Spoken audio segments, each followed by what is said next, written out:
Hello, everybody. We are back once again for the 60th episode of Rise of the Arcane. And we are definitely gonna hit 69. No. 69 part -9. We might hit 69. Wow. 69 might be the last one. I don't see us going too much further past 70, though. So, we are in the home stretch. We are nearing the end. Once all the art for next campaign is done, we are good to continue forward into the breach. But until then, announcements. Yeah, this campaign is probably wrapping up soon. It was never meant to be a super long one. It was meant to be a bit of a reset. To make things a little more fresh and tasty. How's the reset going? Have we just completely screwed up the reset at some point, or is it still reset? Everything seems fine. It's already reset. I know everything seems fine, but that's hey. I don't know. Yeah, just wait 300 or 400 years to see how it falls together. If you recall, maybe you weren't there when we were doing it, but the history books are like completely different. Like they're like almost basically empty too. Yeah. Right. There is no written history of the world anymore. But the like couple 100-year apocalypse that we thought was gonna happen. Well, hey, kind of just. There's still a 400-year gap between this and next campaign, so yeah, a lot of things can happen. All these characters will be dead by the start of next campaign. Anyways, this will be wrapping up shortly. I got some fun stuff planned between campaigns. We're gonna do a little bit more, little one-shots than we usually do. Probably run everybody through some Morkborg, because that's a very fun little game to play. And we'll go from there, kind of deal. Lex and I will be alternating.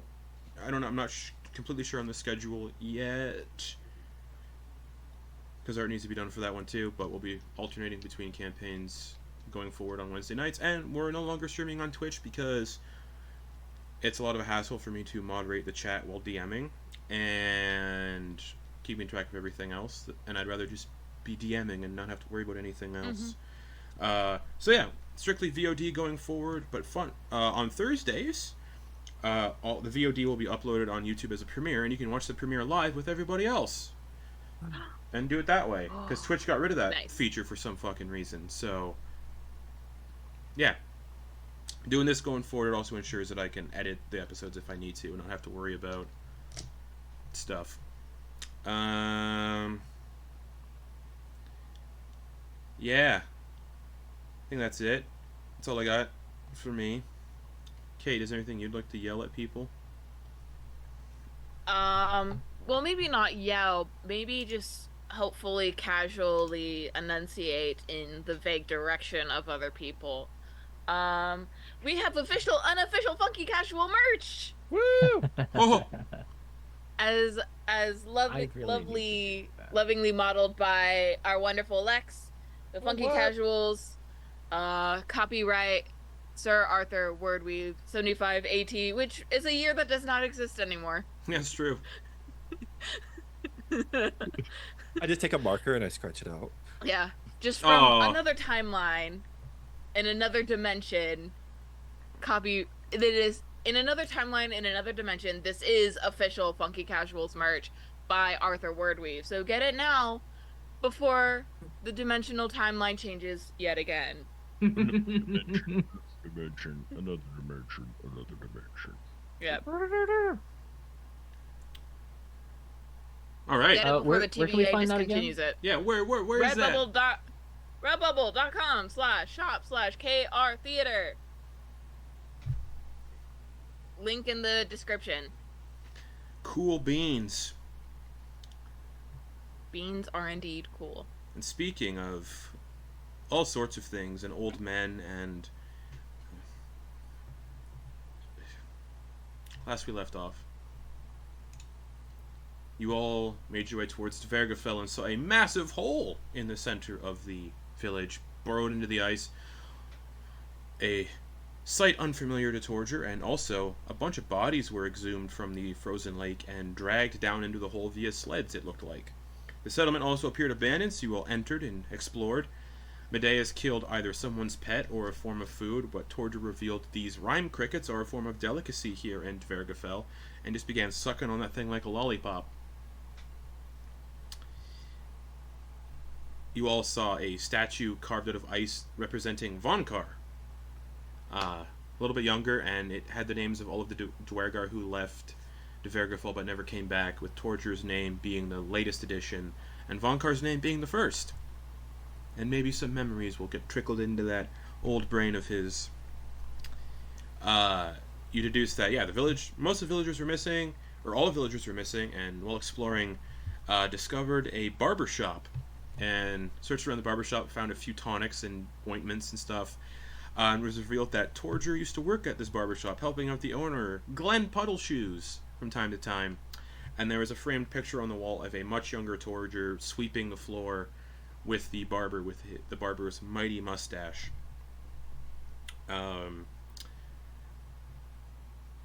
Finding nothing of note aside from all the missing people in Dvergfjell, you all decide to head through the tunnel in the frozen lake, but not wanting to risk sliding down and injuring yourselves, you decided to take a much riskier approach and turned the 2 slumber pods into bobsleds. Yeah. And everyone got into 3 people per slumber pod, and you bobsled down the tunnel. And it went bad for one team in particular, but the other team was kind of fine in their descent, using Torger's shovels to kind of guide the slumber pod around, while the other slumber pod flipped upside down, people bashed their heads on walls. And it was a bit of a rough little go, but you all made the descent much, much quicker, and eventually ended up in a large underground cavern where an old city had fallen into disrepair and become flooded in this submerged area. And there were statues of frozen Underdark creatures everywhere, and statues of frozen people. Every single one of them shielding their face, flinching, like they were creatures that had been frozen to death. After thinking on stories told in Dvergfjell, and memories slowly trickling back to Vonkar and Medeis' knowledge of the world and the creatures within it, the two of them deduced that the Big One, the creature of Dvergfjell legend, was most likely an aboleth, as all the water sources nearby had been tainted, as they do near their lair, and every surface had a bit of a slimy coating on it. You all decided to traverse the frozen lake, swimming. A few of you swimming, a few of you flying, and Vonkar being the distraction for anything potentially big in the water. And big in the water there was! With Vonkar's distractions, a bunch of rippling in the water swam up to him, didn't seem too interested in the display, and swam off. And the group swimming seemed to alert the aboleth with a failed stealth check by one Hopper Thimblefoot. And the rippling water came towards the party and stopped. And they felt the water displaced beneath their feet underwater, and the people in the water kept bobbing around a little bit as the aboleth spoke in the minds of everybody and rose up out of the water. And there was a fight with the aboleth and Chules, and it was a big old fight. Hopper got turned into a sperm whale. Grin abandoned Medeis. And Medeis looks rough now. And Vonkar wrestled an aboleth. Slammed it on the ground, was just punching it in the face. But with every melee blow to this aboleth, icy shards exploded out of its body and eventually rendered Vonkar unconscious. And freeing itself from its grasp, Vonkar failed a death save, and the aboleth, tired of this elderly dwarf beating the shit out of it, slammed the tail down on Vonkar, killing Vonkar. The aboleth was dispatched by Torger, as were the Chules, eventually dispatched by everybody else, and rushing over to Vonkar, Dokast Revivify, bringing everyone's favorite elderly Duergar back to life with 1 hit point.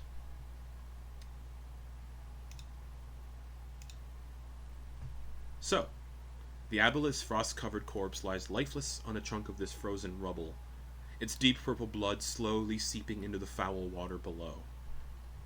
Vonkar, who had been felled by the aboleth's tail and its deadly icy breath, likely responsible for the frozen statues about the chamber, has been revived. You all gather around the piece of ancient rubble. I assume everyone is getting out of the icy water because you can feel it numbing your limbs as exhaustion just about begins to set in for those who were swimming. Guys. And Hopper's a massive sperm whale, 52 feet long. Are we still calling Vonkar the Ancient Rebel? What? Calling him what? The Ancient Rubble. Around the ancient rubble. Oh, the ancient rubble is the city, all the city pieces that are sticking out of the water. But yeah, Vonkar is now known as Ancient Rubble. New nickname unlocked. Alright, guys. I'm fine, but some of you guys need to get on this boat. That's cold water. Or not boat, I guess hopper. You do it Yeah, all Hopper. hopper. Hopper whale is just like breaching every couple minutes and then going back down and just swimming circles.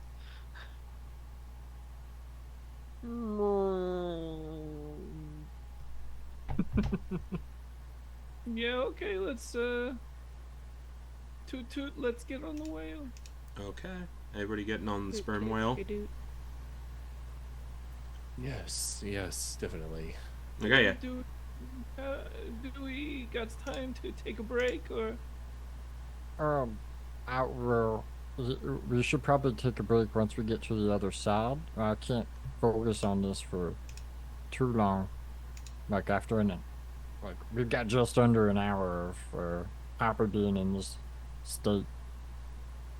Okay. Hey, Vonkar. Yeah. Do you need a sip of the good stuff? It's a greater healing potion. Oh yeah, I'm not feeling so good. Yeah, okay. Chops the top of the lid off. Here you go. Wait. Oh, shoot. Just shatters the glass. All right. Greater healing potion. Yep. How much is a greater healing potion? Oh, I have one. Oh, you can't just. 36 44 plus 4. 36 d10 plus 5. No. What? No.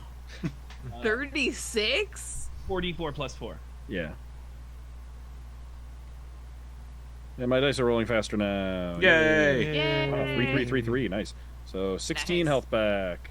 Glug, glug, glug, glug. The bones that have been that were your arm is sticking out at an awkward angle from the joint being broken, as is your leg, and the healing potion just kind of repairs the bones. Oh, that's never not uncomfortable. All right. Hold on, guys. I'm not sure if Hopper can understand us, but I know they can, that they recognize us. I'm just gonna read through that spell description again. Diablo's body slowly begins to slide off the piece of rubble and back into the water and under the water. Hopper's gonna go try to tear off one of the tentacles and just munch. Nom nom nom. Yeah, okay. Sperm whales eat squid. Aboleths Yeah. aren't aboleths are big fish, not squid. But yes, Yeah. you rip I off mean, one of the it looks tentacles. if it looks like a squid and swims like a squid. There's always a bigger fish. So yeah, you just begin chomping away on it. Yeah. More of that purple water or purple blood begins to cloud out in the water as you rip the body apart. Oh yeah. All right. Let's see.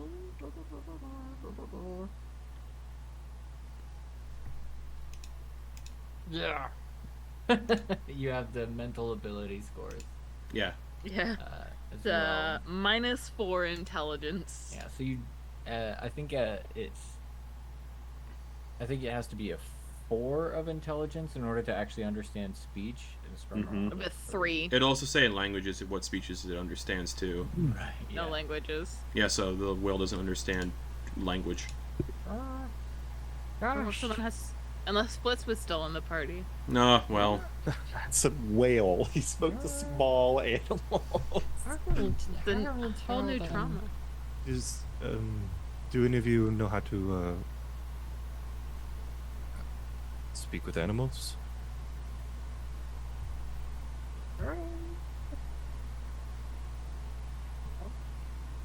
Yeah, I've spoken with animals before. Oh, okay. You okay? What you want me to say? Trying to get out of here, right? Okay. Walks up to the front. Does a pep pep pep pep pep pep pep pep pep pep pep pep pep pep on top of the Sperm whale said, "All right, we wants to get out of here, so let's do it, okay? Let's go, Hopper! Hiya!" Pep, pep, pep, pep. Hold on. You do the job. You can't use class features or racial features while you're polymorphed. Okay. So I'm gonna roll a d20 minus 4. Sure. Real quick. It's a 10. Hopper reaches a little bit more and then starts to dip under and then just starts doing like a little mermaid swim across the bay, across the water to the other side. Okay. So every time Hopper submerges, everybody's like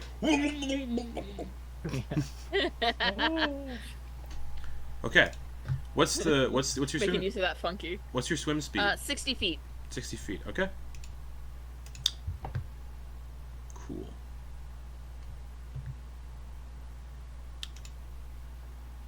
After some time swimming through the water, an hour begins to pass. Get real close to an hour. Guys, I think it's getting close. We should start thinking about where we're gonna. Grin, how we're you gonna can get feel you've got ourselves. about less than a minute before the spell just. Guys, quick brainstorm, quick. What are we doing? What do we got? What are we gonna float on?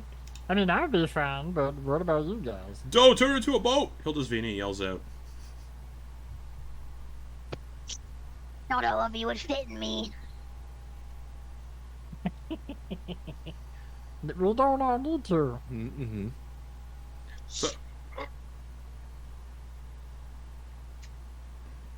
unless you don't have any, I don't think you have any uses of object form left, though. Surprisingly, I do. Oh. Doge's just gonna jump off the whale so they don't get stuck on the back of the whale. True. And as they start to jump into the water, as soon as they do like a little swan dive off back, as soon as their fingertips start to hit the water, you just see them very gracefully turn into a very nice little wooden boat. So Doe becomes a rowboat. It can fit everybody, because Grin's very tiny, and yeah, it can fit everybody comfortably if Grin flies. But also Grin's tiny, and Grin can fit on the boat no matter what anyway. Mm-hmm. But as soon as Doe forms into a rowboat, Hopper, everyone's on Hopper's back, and then out of nowhere, Hopper back in a rabbit form. Could I do a little thing for flavor? Yes. As soon as everyone's in the boat, Hopper's gonna go down, loop back, and then do like the sperm whale upside down breach into the boat as he loses polymorph. And I'll make sure that it goes off before. Just like majestic. Crushes whale Doe. flopping onto the boat. Yeah. Okay. The you timing all is off by half a second. So Doe, as Hopper breaches, you all fall off of Hopper's back into the boat, and as soon as you all touch into the rowboat, anyone who's touching into the rowboat, you instantly become adhered to a rowboat where you land. I'd like to actually, if I could, put my hands on the back. Yeah. And just be the motor. Okay. Oh, nice. You're gonna motor that boat? Cold water. For every minute you're in frigid water, there is a con save for exhaustion. Just as a heads up. But I also have the wing boots that I'll skate across the top, and also monk. My monk, I can be above water if I'm perfect. Cool. Running. This looks really weird, but okay. It's the third act scene at the beginning of the third act of Incredibles. When Yes. Dash. Okay. Yeah. Okay. Cool. Wait. Yeah. Hold on. I just thought of something. Because with monks, there's the debate, right, about whether or not, like, outside of combat, if a monk keeps on running, is it like every 6 seconds you fall in the water, or do you just keep running? But the winged boots allow you to do that indefinitely. Yeah. Because, like, at the end of your turn, you're just flying, and it uses up none of... Oh, wait, no, it uses up... It's right, their time, not distance. So it still uses the time. But still. Yeah. So, you all land in the boat, get adhered however you land that aren't flying. Torger is at the back, adhered by the hands.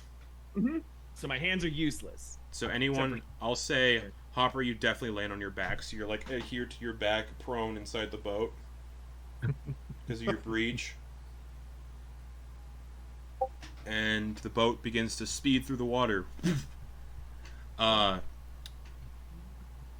we hit an hour, unfortunately, Torger is doing a lot of heavy lifting here by pushing the boat along through the water. So everybody can get a short rest except for Torger. That's okay. Oh. Rest. How's Torger's health? Because I can definitely do something about that before. 48 of 107, so I could use some healing, and Yeah. I'd like to get those key points back. But there's there. If I'm so, if we're doing me just movement wise, it's 50 feet per 6 seconds. Yeah, that's so faster than a rowboat goes. 500 in a minute. Yeah, that's a lot for a rowboat. So in an hour. Yeah, it's a lot. And so that's times 10, so it's 500 feet. So 500 times 10 is 5,000, so 5,000 feet. Yeah, it's a lot. Over a mile.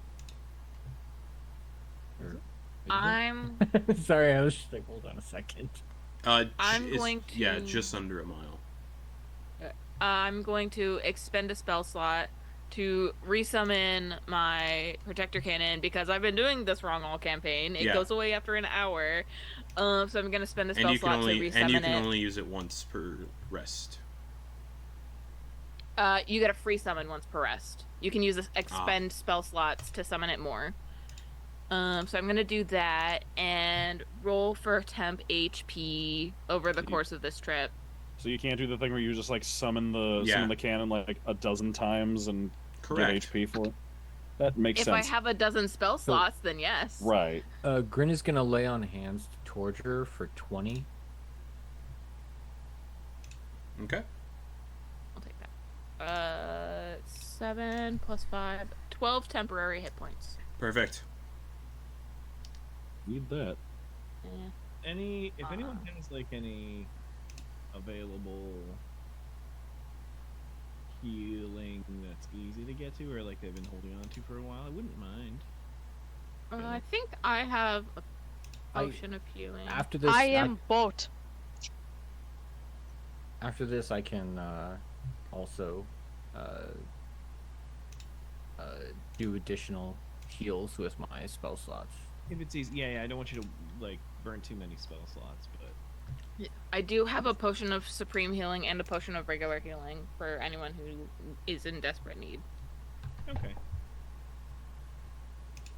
Other than that, I only have one more spell slot. It might be worth it just to save it for if I go down. Oh, I would recommend saving any potent healing potions you have where you're going. Ooh, Oh boy. Why would you say that, Justin? Because I'm Why nice. would you say that? Why wouldn't I take a short rest before we have a Torger story plot line? Who knows? Who knows these things? Hey, doesn't have any more diamonds, guys. Correct. I used up all of my hit dice. And I'm almost at full health. Well, Torger continue. Oh, go ahead. Sorry. No, I was just wondering. We were just getting to it. You're perfect. Thank you. Oh, yeah, sorry. Oh, Short rest, right? yes, you just got one. Yes, sorry. I want to make sure I heard that right. Yes. So Torger continues to kick at the back of the boat for another hour. Oh shit! Hey girl, hey. So if anyone else needs to take an additional short rest, you may do so. If that's the case, before, right after the end of that first one, I'm just gonna do 2 third level cure wounds on Torger. Okay. For a total of... Before you do that, I'm sorry to interrupt. If it is going to be another hour, it might be worth it just for me to take a short rest so you can save your spells, and so I get them short. I can also get my key points back. Yeah. If I'm going to be a punchman, I need to be an effective punchman. Mm-hmm. So you get 43 hit points. So what I'm saying, before you give me 43 hit points, if I'm just jumping in the boat, then we're not moving at the same distance, because I would like to make sure that I get those key points back if it's going to be another hour of travel. Yeah, and what I'm saying is, if it's another hour, I'm not doing anything, so I can heal you anyway, so that you don't have to use up your... But doesn't it use the spell slots? Yeah, but I get those back from resting. Short rest. Oh, right. Yeah, they're my Warlock spell slots. That's what I was trying to... Sorry, I forgot that you... well enough. Whenever you say healing, the idea of a Warlock immediately goes out of my brain. Yeah. Yeah, Torger, you can slow. We can slow the boat down for a little bit, so Torger can also get his key points because he's got like none. Yes. Okay, so the next bit is going to be a little bit slower in the boat, but that is a-okay.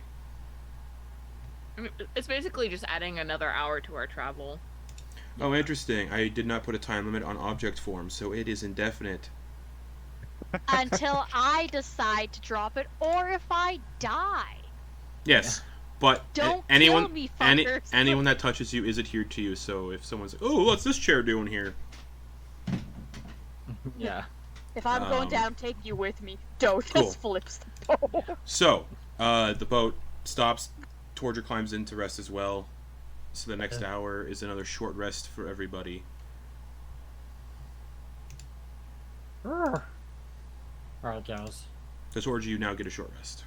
Everybody did so well. Medeis, sorry I left your side there for a bit in that battle. It's alright.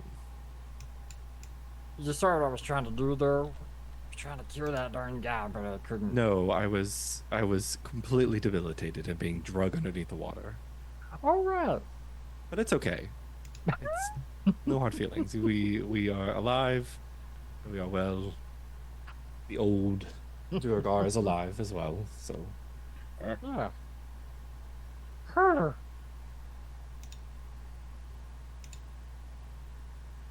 So, after a few hours of this little boat trip, you spot the shore on the far side of the aboleth's vast submerged lair. A large rowboat has been pulled ashore and secured to some large rocks. The sandy, stony shoreline is littered with boot prints and the distinctive tracks of very large spiders, all leading up a steep slope covered in loose pebbles. Among the boot prints and spider tracks, you notice the deep grooves left by a large sled, cutting a path up the slope. So it is just a slope of loose pebbles and stones. And everything you've been following seems to be going up that slope.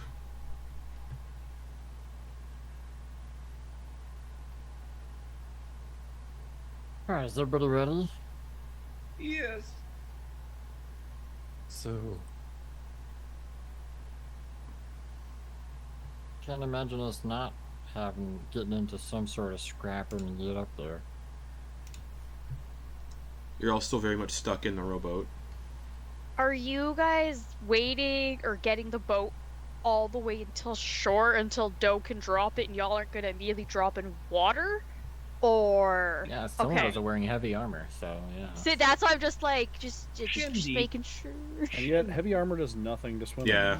According to the rules Weird. as written. It doesn't, Oh, yeah. Yeah, But I it's rule, just but I rule it it differently. used to. I rule it differently because it Okay. makes more sense. Also, it's cold water. Every minute you're in cold water, you get exhaustion, and I don't think we want that. Yeah. Once it's ashore, Doe is waiting for a moment until everything's settled, and then they're gonna drop it. And for the sake, I'm going to say they are starfished out on their stomach on the ground. So wherever people were sitting, they were sitting on not in any bad positions. Right. And none of you are no longer adhered to Doe. Woo. Thank you for taking your Uber Doe. I'm thinking back and now I love the idea that Medeis is just like flat stuck to his back. Yeah, no problem. It was like, I mean, we're all alive now, so, you know. This is and also fun fact. This is the second time Doe's been used as a rowboat. Is it dark in here? Oh, pitch black. Okay. Toki is summoned here. The head pops up, and Medeis' eyes go white as they're going to look through Toki's eyes. Okay. What's Toki's last name? Is it Wartooth? So I don't know. you all, No, it's Bumblebee. whatever, man. William Murderface. Duncan Hill's coffee. So you all are on the shore now. There is a rowboat nearby that's recently been docked, and you can see a lot of tracks, and the sled tracks go up this like stony, pebbled hill.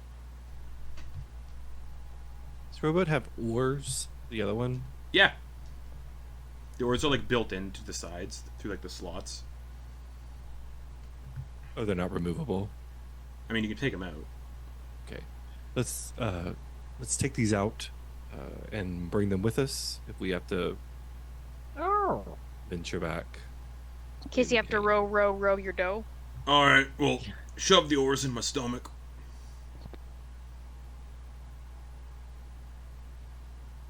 Who's a hungry piggy? Oh, me always. Okay, here we go. Nom. You just shove the oars into his mouth. Oh. Unsettling for a number of reasons. We're just about there. We just got to get past the sphincter in there. Oh, there we go. Yes, loosen your skin, Iris. Oh yeah, hold on. And I didn't think it could get worse. Hilda's Venus goes like really limp. Yes. Should slide right in now. Yep. Goodness. Let that aperture take an aperture. Oh, and he belches a little bit, and it just smells like cedar coming out. Oh, that's good. It's like I'm in a sauna. I can make it. Oh, wow. I might have a sauna in here somewhere. Ooh. Torger wants to check. Thinks of sauna. Somebody pick a good luck dice, and somebody pick a bad luck dice out of a d6. 5. Right. Good. Okay, what's good luck then? I don't know. 5 1. is good. 5 and 5. 5 is bad. 5 and 5. It's good and Five is bad. 1 is good. Okay. No. Perfect. Okay. 6 is good. Oh, I'm on mute. Oh, 6? Oh, you were... Yeah, 6? No, if 6. he was doing it, if he's I'm reaching in, he good. should pick, yeah. Okay. 6 is... So what... Yeah, Torger, what's good and what's bad out of a d6? 6 is I think sorry, Lex already said 5 is bad and 6, and I wanted to say 6 is good. I wanted to Okay, make it perfect. 5 and 6. Weighted one way. Somebody else roll a d6 on D&D Beyond. To everybody. Oh, God. Who's doing it? I'll do it. Okay. 3. Aw. Nothing in there. Hey, what a letdown. Sorry. I want to know what the good All and bad my outcome fault. of like Storage Game. Well, clearly, Sauna. clearly, Like, what clear, could be good and bad? clearly, the good outcome is you get something related to it. But what's the bad outcome? Yeah. Calling It's just upon hot coals. calling upon something in a bag of holding, but you don't know if it's in there or not. Yeah, no sauna. Nothing of a sauna comes out. No sauna stones. He's like, oh, I don't think I got one then. Maybe Okay. maybe next time. All right. Who's my prince? Me. All right. I got a crown. Yeah, you do. And he regurgitates this like gnarled root crown and like with his tongue puts it on his head. There you go. Okay. Alright, is everybody ready? We got a path in front of us. Yeah. I don't see anything else around here of interest, but it looks like that's where we want to go. Oh yeah, we can follow the path. I don't know Torger, do you how. Sorry, I don't know how like this group, how wise this group is. I feel like we have very lacking in that department. Medeis not excluded, but Medeis is a hunter. Like this is his whole vibe. True. Can he try to gather, like looking at the ground to see potentially how many baddies came through? I say baddies. How many... So there's hundreds of boot prints, or not hundreds. There's probably 50 or so distinct boot prints. Sled tracks, and then about 15 or so different spider-like tracks. What's you looking at? You looking to try and find a path? Oh, well, we can see where it goes. I'm just looking to see potentially. I'll help you out. Yeah, just... Well, I've already discovered it. There's about 50... We're looking about probably 70 or so. 70? Move through here. Or so? I bet I could find the specific number better than you. Okay. You're making this oddly All right. competitive for no reason. If you really want to take a gander, both of you make survival checks. Absolutely. God. Yay, -1. God. My wisdom is +4. Oh, you are wise. Oh, yeah, you're a monk. That's right. You 11. got to roll a natural 20 to beat me. True. Torger, yeah, there's around 85 distinct tracks. Sled, spiders, boot prints, etc., etc. Torger licks a rock. Oh, there's 85 via sledge. Oh, and one of those spider people's got a limp. I'm looking through my familiar's eyes, so you have a clear advantage over me because of that. Did you roll? Oh, your survival would have been Toki's then. Still a -1. Perfect. The same thing. Poor craftsman who blames his tools. Toki is not a tool. Okay. Toki is an animal. I'm a tool. See? Clear difference. Okay. Torger? Well, yeah. I know we fought one of these big spider things before, but do you happen to know what we might be running into? Oh, pain. Oh! What does might we be seeing? Lots of pain. More descriptive words would be nice. It's going to get rough. Because they generally deal in slavery and, flesh peddling, and they want you to fight each other, and if you wants to eat, you got to fight. If you wants to sleep, you got to fight. So are you saying we might have to fight some of your own village people? No. We're not parts of the menu yet. So we're probably going to die. Or gets to fight die. How do I explain? Do you ever go to a restaurant and there's a guy outside who sells he's got hot breads and sweet breads, but he sells them on the street, and you're like, no, I'm already eating this food right here. We're the street meat. And we're going to get kicked to the curb.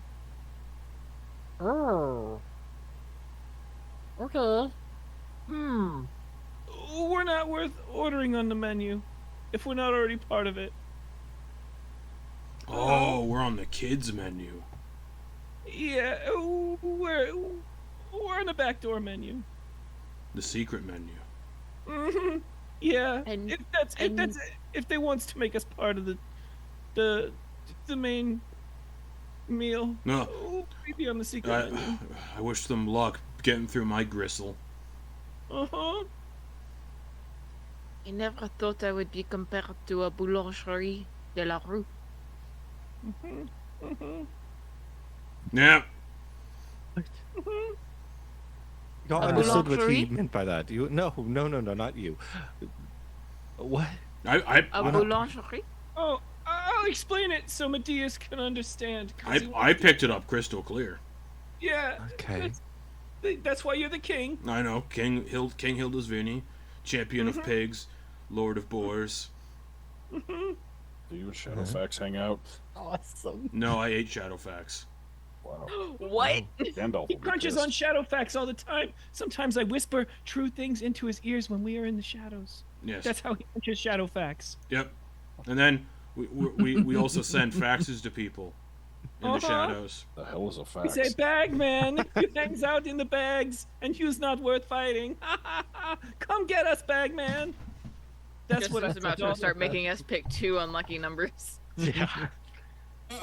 So, I'll try and say it more simply. There's going to be fucking up the people in my village.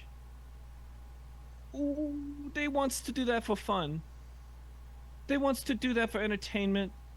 They wants to do that because they suck and they're bored. If we start stopping their meal, these aren't going to make us fun times. They're just going to kill us. They just wants to stop us from stopping their fun time. Yeah, I guess what I was hoping that you might have some insight into is like maybe if they have any weaknesses like bright lights or Poison? Does poison work against them? Oh, Torger, yeah, you know poison is ineffective against every single one. What? You mean this? Grab some poison, drinks it. Gargle, gargle, gargle. Swish, swish, swish. Just generic poison, just like a green bottle with a skull on it. I'm sure that there's just vials of it lying around Poison right for here. Cusco's too, poison. yeah. Oh no, I'm full of poison. What about bottles of pink potion with llamas on them? Look like skeleton. Oh, All right, so I'm immune to poisons that. don't work. So poison doesn't work. But did you ever fight any of these people that we're going against? Not a lot. They got big weapons and they're so tall. They also got a way to get inside your brain. And it makes you feel super sad. Okay, And that's it good makes- to know. It makes you think about every sad thing that's ever happened to you. Yeah, like losing your body. Mm-hmm. Okay, I'll have Sorry, what- something that might help with that. As long as people are together. But that's kind of dangerous too. I have this spell that I can create called Calm Emotions. That might help. What do you guys think? Any of you got something like that? I got one magic thing, and it's get big and turn invisible. Impressive. I never do that second one. I can also get big and invisible. I don't But need. not at the same time. Oh no, me either. Vonkar can. Oh, actually, that's true. Vonkar can get big and invisible because he can get big from his class. Mm-hmm. Oh my god, can you imagine that? Yeah. Just like a 12-foot tall invisible giant. I hear footsteps, but I can't tell where it is. Fee fi foam, where the fuck did that come from? Just like the footprints appearing in the dirt.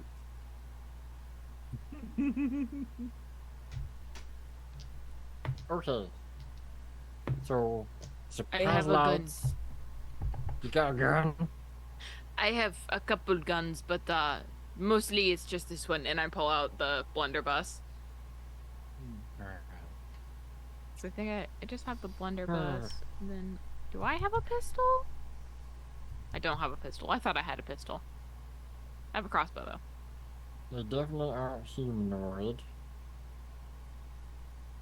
You all collectively know there's spiders. There were vampires that attacked you all in the theater. There's driders, there's drow. You've seen all those. You've seen big spiders too. Guys, There might be a lot of people here. We might have to try and lure some out a bit at a time, as opposed to just getting attacked by all at once, you know? Especially if they know we're coming. Maybe we can take on, like, a few at a time, you know, lure them. Take a more stealthy approach, or? Yeah. Are you guys climbing up the hill with this conversation, or are you still standing at the bottom? Just out of curiosity, if there's moving, or if there's been movement at all or not. As we start to move, I'd like to cast the Pass without trace? that's the one. Pass without trace on this group of beautiful weirdos. Okay. Okay. So, begin to ascend this stony slope. The stones do like dislodge and fall and roll, but they don't make any noise until they're past your footfalls. The slope is steep, and it ascends to this massive cave opening, about 50 feet wide and 30 feet tall. Suspended above the entrance of the cavern are countless humanoid figures cocooned in thick webs, hanging motionless in the still air. For a moment, everybody went Medeis, because Medeis has shitty passive perception. Single digits, right? Mm-hmm. Yeah.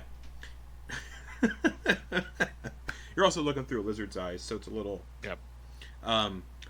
You all swear you could see one or two of the cocooned humanoids breathing. But when you focus, you realize they aren't breathing at all. Yet that eerie feeling lingers, as if they were alive just a heartbeat ago. And also, content warning for the episode, get ready for a lot of fucking body horror coming up. Yeah. Beyond the entrance, the cavern is engulfed in pitch black darkness, and the tracks you've been following disappear into its depths. And yeah, these cocoons just... There's no air down here, right? There's no, like, breeze or anything. There's no air? Or there's no breeze. So all of the cocoons just hang there, not moving whatsoever. And yeah, you swear everybody but Medeis... Actually, no. Yeah, Medeis would see this too. You all swear you can see one or two of them are breathing, and then when you kind of focus a little more, nothing. No movement, nothing inside the cocoons. We see John hurt, I'm leaving. Fair. Going to see Alien Romulus tomorrow. Anyways. Nice. Yes. Hanging cocoons. And a cave just beyond. These are people we want to save, right? These people don't look Duergar height. They're like, there's an assortment of humanoids at different heights. Average height, small height, tall height. Okay. Alright, so if these aren't the Duergar we're looking for... Not the Duergar. Keep moving. And if we see any guards, isolated groups of one or two, perhaps we take them out. Yeah, maybe it moves a little slow. Yeah, but we need to use some type of spell to make it quiet or something. Do you know what I mean? Does anybody have some type of way to silence? What do you think all these smokes and shadows taking care of our footprints and sounds are doing? Right, yeah, you got it. You got us. I'm sorry, you're great, Torger. You're perfect for this. Yeah, I wants to know what you think I'm doing. With Also, Torger's invisible. I'm also invisible, so... Because darkness. I'm over here! I'm going to say this. I'm at a clear disadvantage than the rest of you, I think. I do not have the ability to see in the dark. So... Better kill him. Better kill him, then. Dead weight. Yeah. Yeah, I guess so. I'll make another backup character, don't worry. Hildisvini, you're gonna play Hildisvini. I play Toki, but he's a lizard folk, and I make him really big. You can be Doe's new cuddle buddy for the middle of the night. The doll Well, Joe doesn't have anything to cuddle, no more staff, no more doll. That's true. You did get rid of that thing. But yeah, Medeis, you can't really see anything unless you're looking through Toki's eyes, and these just like 30 or so humanoid shapes in these cocoons just suspended, unmoving. And the more you look at them, the more it's like unnerving. Like there's something going on there that just doesn't feel right. Yeah, I'm okay. No, thank you. But if things get bad, I'm going to need y'all to. I think that's a question. I got a spell I can use on you. I can cast it at will, and it works for 8 hours. Is it constant? But you only need 1 tattoo. And he puts a hand on either side. No. I have dark vision. Is that that's I believe that's concentration, so you'd lose pass without trace. I believe it's not actually. Is it not? I don't believe it is. Is it like a? Oh, that's cool. It's like a mage armor effect. So it just you do it and it does it. Nice. I'm not saying. I mean, no, let's take a gander. Oh yeah, it's not concentration. Correct. 8 hours. You get somebody dark vision. Cool. That's badass. So your eyes start to blink and then you can see. They're still blinking through the Tokis. He's blinking the Tokis. Oh, so your eyes would go from what they would normally look like to, I'm going to say they look like the eyes of Riddick from Pitch Black. Nice. Ooh, nice. I shined up your eyes like you gave me 20 packs of cools. Nice. I'm gonna think that's really cool, but I've never seen that movie. It's cool. Oh, definitely check out Pitch Black. Do Pitch it. Black is Pitch Black is the best one. Yeah, Google right quick. It's a horror adjacent movie. It's really good. Yeah, Medeis, you now have 60 feet of dark vision. Oh, that's cool. Okay, those eyes are pretty cool. It's pretty wicked looking. And now you can fully see these cocoons in their glory, just suspended there. Perfectly. Okay. You mean that you get color or full everything you see has like a purple sheen on it now, and it's a little bit. But you can still see everything. It's like weird. You all can also hear like a faint, raspy breathing in the area. And it is coming from one or two of the cocoons, and then it stops. Hey, Grin. Told you to use your CPAP machine. You don't got to be embarrassed. I know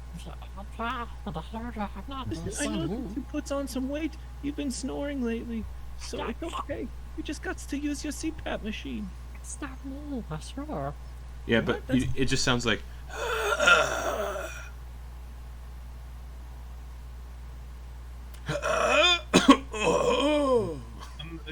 Can I go look at that one? Oh, sorry, Grin. Yeah, you can they're hanging from the ceiling, so you'd have to float up with your boots. Yeah, I float up with my boots. Yeah, and you're looking at this 5'6" cocoon just suspended there, and it stopped doing what it was doing as you get closer. May I medicine check it? Yeah, so yeah, I want to. No roll required. Just to begin to examine it. You can see the webs easily peel away if you're interested. Yeah. Cool. You pull back the webs to reveal a drow with their eyes wide in fear, frozen in a mask of terror. Though their eyes are clearly dead, clouded, and lifeless, the eyes still dart around as if searching for something unseen. Ragged, gasping breaths escape from their lips, and the figure is clearly dead, skin icy cold, reeking of decay. Pustules cover their face and neck, each one filled with thousands of tiny, writhing eggs. And despite the unmistakable signs of death, the chest rises and falls, and those unfocused eyes continue to move around aimlessly, not focusing on anything, and Torger's just looking right at it. So you said this is a dead They're person. 100% dead, but their eyes are still moving, and their chest is still rising and falling. Great. So, if they're dead, I am going to... Oh yeah, actually, do make a medicine check, actually, because there would be a medicine check involved with this. But yeah, once Torger peels the cocoon away, you all can see what is on display there. But they also can't really see me. No, they can't see you, so they just see the cocoon like lift away. But also, I'd like to, if I know that it's spiders, like I can see them. Yeah, those are definitely spider eggs that are inside the pustules. But yeah, make a medicine check while you're looking too. Medicine check is 19. Yeah, so this corpse is clearly an incubator of sorts for spider eggs. Mm-hmm. And the eyes moving, you can see the eyes are moving because there's spiders behind them pushing up on them. It's causing them to move. And the rising and falling of the chest is probably hundreds or thousands of spiders pushing on the diaphragm and lungs, causing it to breathe. I'd like to grab it with the telekinesis ring. Yeah.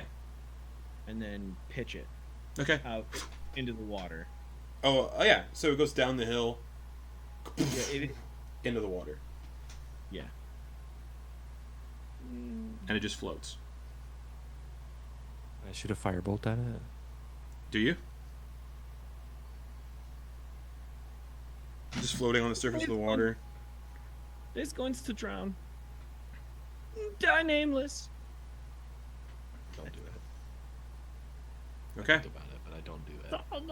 So you get a sense that each of these cocoons is one of those incubators. And there's 29 left.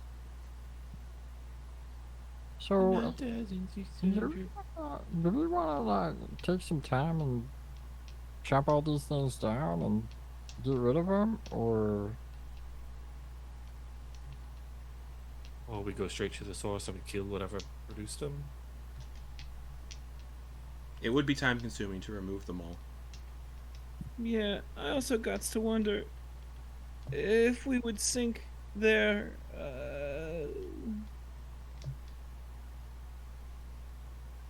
environment down here, like their ecosystem. If we kill all them, we're going to commit mass genocide. Spiders? I'm sure there's more of them somewhere. Listen, I'm not a saint. And if we really want to desolate them, yeah, we can do that. Well, let's actually maybe decimate them, so we, destroys them by a factor of 10. Is that only 1/10? Yeah, 1 in 10. Yeah. So it just gets rid of 2 more. Is that not enough? You all do hear splashing in the water where that body landed, though. Oh dear. And looking back, it's gone. Oh, I think I did. Gross. Aren't we in a bit of a rush, though? Yeah, if we... Alright, everybody, let's try and remember. If we got the time later, we set fire to all these so that we can maybe have a nice light ceremony when we're all done. Yeah, that sounds great. Mark it in my memory. If I live through this, then I will come and fire burn these. One of the cocoons just makes out just lets out a noise, and it briefly shifts. Basically, I start walking through the tunnel. Oh, fun fact. When you guys were in the village and so you got touched by one of these hosts, and you had to make a con save, this is what would have happened. Anyways, horrific. Hell. As you begin to step into the cavern, it is time to put on some ambiance. Ooh. Spooky, scary, Skeletons. That's what starts playing. As you step into the cavern, it feels as though you're crossing into an entirely different realm. The darkness is so profound, it's as if it devours light. And all around you is a constant, unnerving skittering noise in every single direction. The air is thick with a heavy, acrid smell, and unlike the coolness you felt before, this cavern is oppressively humid. So you go from kind of ice cool to oppressively humid in an instant. The ground is littered with hundreds of bodies, both dead and dying, all shrouded in webs, and the webs seem to be digesting them. High above, on the ceiling, a massive demonic Minotaur is crucified on the ceiling, struggling and screaming as webs slowly dissolve its flesh, and smaller spiders scurry up to it, biting off pea-sized chunks before retreating into the shadows. Suddenly, you can see a short, squat goblin with dense brown fur sprinting from behind a cluster of stalactites. Help me! Help! Help! Help! But before it can reach you, a section of the cavern floor snaps open like a trap door, and a massive spider, its body covered in scarlet hair, leaps out, seizes the goblin, and drags it back into the depths of the caverns. The goblin screams echoing and fading into silence as it gets deeper and deeper beneath the cavern floor. Nearby, some of the stalagmites have been intricately carved into the likeness of a beautiful elvish woman with the lower body of a large black spider.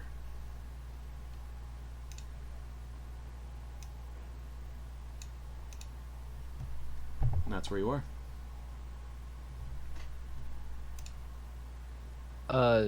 Use guts to be careful of the trapdoor spiders. Clarifying question. Yeah. The whole floor is covered in webbing? No, not all of it. The floor is covered with hundreds of bodies, both dead and dying. And the webs cover them, digesting those corpses. So there's people here that are still alive and being eaten alive by both webs and tiny spiders. And the webs have digested these people so much that if they're pulled free of the webs, it looks like they'd fall apart. Ooh. And the webs, even though the webs are digesting them, the webs are what are keeping some of these people that are still alive together in one piece. And there's a massive Garistro on the ceiling, ensnared by webs that are also digesting it. The spiders are like biting chunks off of that Garistro while it's still alive and scurrying away.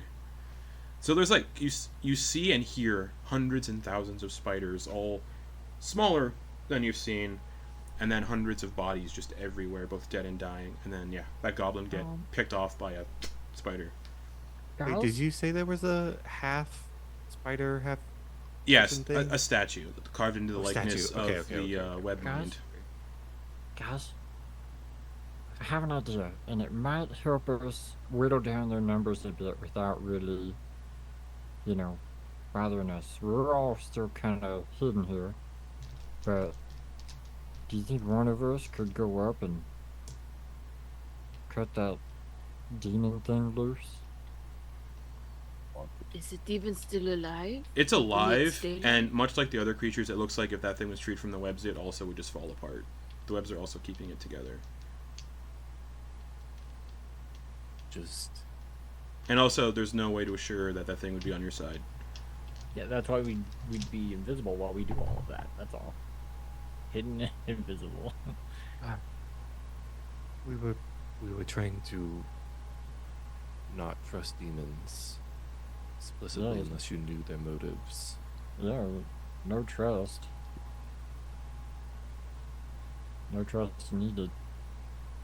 Right, but this could have been a follower of whoever we're coming to see who pissed them off, but it'd still be outwardly devoted. I mean, they're going to see if someone cuts them free. Not if they're invisible. Yeah, also sometimes people are just into pain. Maybe we just keeps moving. Yeah, alright. Okay. I need everyone to make a stealth check to avoid tremors in the ground that, trapdoor spiders. Group stealth check. 25. Plus 10. 25. With the plus 10, dirty 20. Okay. That was so close. With the plus 10, 14. Vonkar. One of those is a natural 20. I was teetering on a nat 1, but I have a 25. Okay. I have a 35. 28. Cool. As you all move through this very dense area, stepping over bodies, because it looks like if you step on them, no matter if they're dead or dying, it looks like your foot would probably just go right through. Vonkar, as you're walking, about a foot and a half to your right, as you're walking along, you see a piece of the cavern floor briefly lift up, and these 6 massive black eyes are looking around, but because of the pass without trace obscuring you a little bit, it looks around and then goes back down into its trapdoor, and you all can proceed. Up close, that spider looked like it was maybe 30 feet around. Wait, around is like or 30 across? feet Like a 30-foot diameter? like a 30-foot wide spider. Oh, lordy. Just Oh. a little bit bigger than the one that snatched the goblin you saw just get yanked underground. Yeah. And it was like you blinked and that goblin was gone, just that quick. And you all proceed forward through this awful place. I know I said I wasn't gonna use Acrid anymore, but You might want to start preparing it.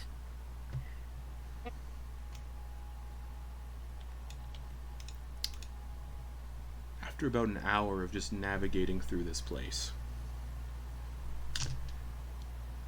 you can't tell if you're going in circles or not. The cavern is a humid, disorienting maze almost, with no clear path forward. You're kind of just wandering and looking for a way forward.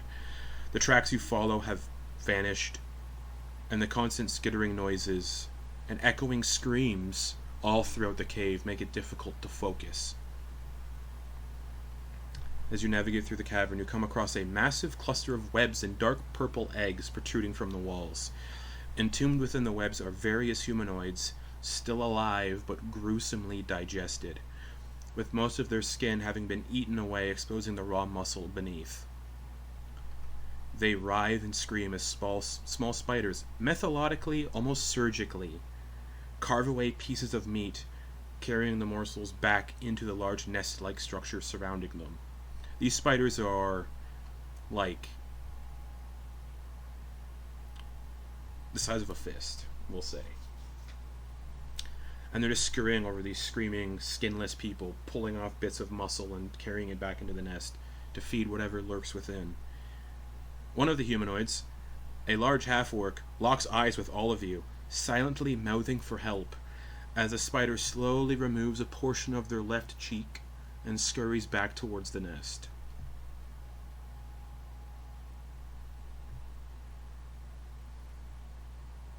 And you get a sense Orc isn't making noise because he knows what would happen if he made noise. Pass without trace does not make you invisible, so you can still be seen, so he can see you. And he just mouths, "Help me," as the spider like takes out like a good portion of his cheek and carries it back into the nest. How much of the orc is gone? None of the figures in this nest have any skin. It's just the muscle underneath. Oh. Okay. And it looks like them getting, and also they're all gruesomely digested. You can see bone in places. You can see like what lies underneath. Yeah. Right here in the chest, you can actually see the orc's heart beating. You can see like beating it. You can see the heart itself like beating, just like. Yeah. If I may, I don't mean to take this decision out of his hands. I would like to kill this orc. Put him out of his It misery. will not take any effort at all. His heart is visible within the chest because of all the digestion. Yeah, I'm just gonna regular dagger and just slip it in there real quick. He looks at you. This wave I'm of like. Oh right. He just like feels this stabbing motion. Put like a warm hand on the skinless face. Just to give him some warm embrace. You all see him smile. Like a wave of peace comes over him as his head just limps to the side. Like to, silently, stealthily move back to you guys, get real close. I don't like to do that. This makes me sad. I don't like it here. That's all. Just reminding you guys, this is terrible. If you need it next time, I can do it. Jeez, gets excited about it, you friggin' weirdo. I'm probably more accustomed to this than you are. Oh, this is pretty bad. Yeah, this is bad. It's not my favorite. Medeis, make a history check. Torger, you can do the same if you'd like. Torger, you have advantage. Medeis. That's right. Medeis, you That's not how actually my rolls are it can gonna be. Doesn't matter. I rolled a natural one. Grin, you can make a history check as well to see if you can recall a story Papa may have told you. Torger, yeah, you have advantage. Medeis, history, nothing gets brought up about it. Flat 10. 15. 15? Yeah. When you were a captive of the infinite web and the Webmind, you often heard discussions about her domain in the abyss, called the Demonweb pits.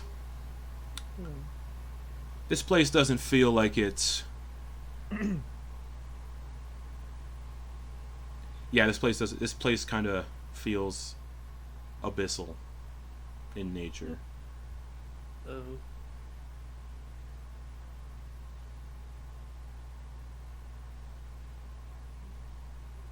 Yeah, this doesn't seem like we're going to get outside visitors who wants me to fight, like, things that got hair and stuff, and things that look like trees.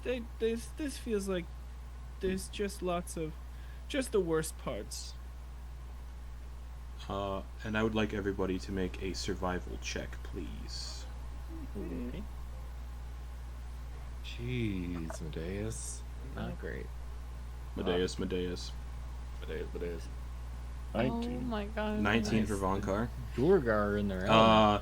Did Duergar Yeah. did Duergar get the advantage or whatever for looking through stone to determine areas if it's stone? Or is I think that's just dwarves. you think Duergar Yeah. would get it too because they live underground, right? Yeah, but we're like the... I feel like Yeah, but we're... they're rock eaters. You get They're other dirt special eaters. things. Oh, they're I feel like... hillbilly I feel like dwarves.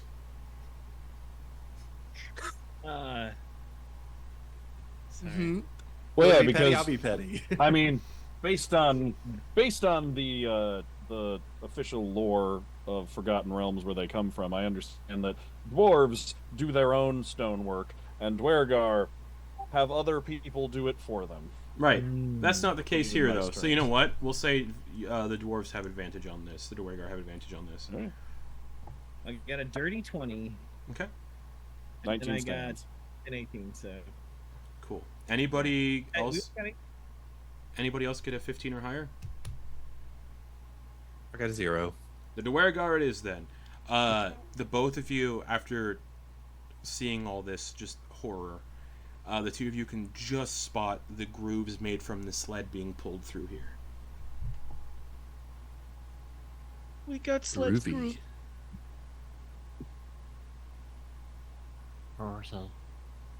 Where do they go? They seem to go down a corridor that you couldn't see before.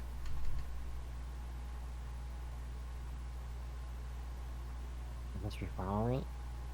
Mhm. Alright, let's do it. Okay. You begin to move down that corridor. Feels a little claustrophobic. It's humid. We can still follow the grooves going along. At this point, Beware the groove. beware the groove. Groovy. I would like, over the course of time navigating this tunnel, which strangely feels longer than it actually is, I would like everyone to make wisdom saving throws. Wisdom. Oh Von- no. Vonkar- Plus 5? Vonkar and Torger have advantage. Oh, good. Everybody does get plus 5. Right. 18, 23. 23 succeeds. 21. 21 succeeds. 18. 24. 18 just succeeds. Oh my. 24. Succeeds. What'd you get? 14. With your own plus 5? With my own plus, yeah, I have a total of a plus Okay. 10. Yeah.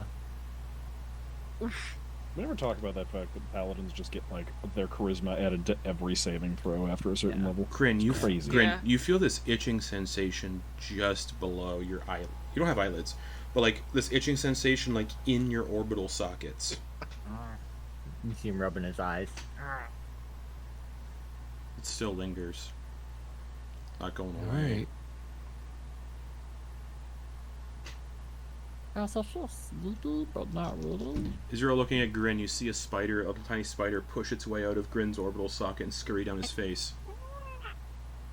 Actually, the spider would be so big compared to Grin's head that it's like this. It's like you can see like this extra bulge. You can see a bulge like right here on Grin's forehead that's like making its way down, and it causes the eye to like briefly like Gross. pop out on the optic nerve, and just hang in there while the spider scurries out and disappears. And Grin, you take.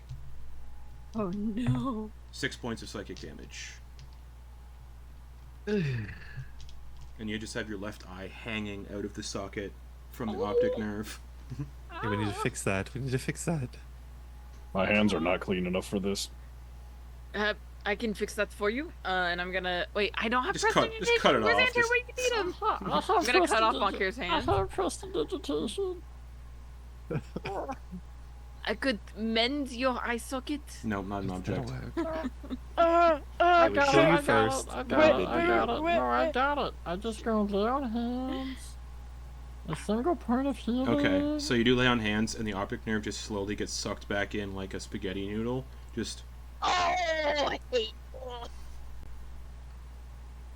Yum. I can And also, never have SpaghettiOs Grin. again. Also, with lay on hands, you feel something else disappear that you didn't notice. As you feel other tickling sensations, like in your brain and stuff, also disappear. Like you were just afflicted with a disease and you got rid of it. I'm gonna say you only need to use, 1 point of lay on hands to do that. Yeah.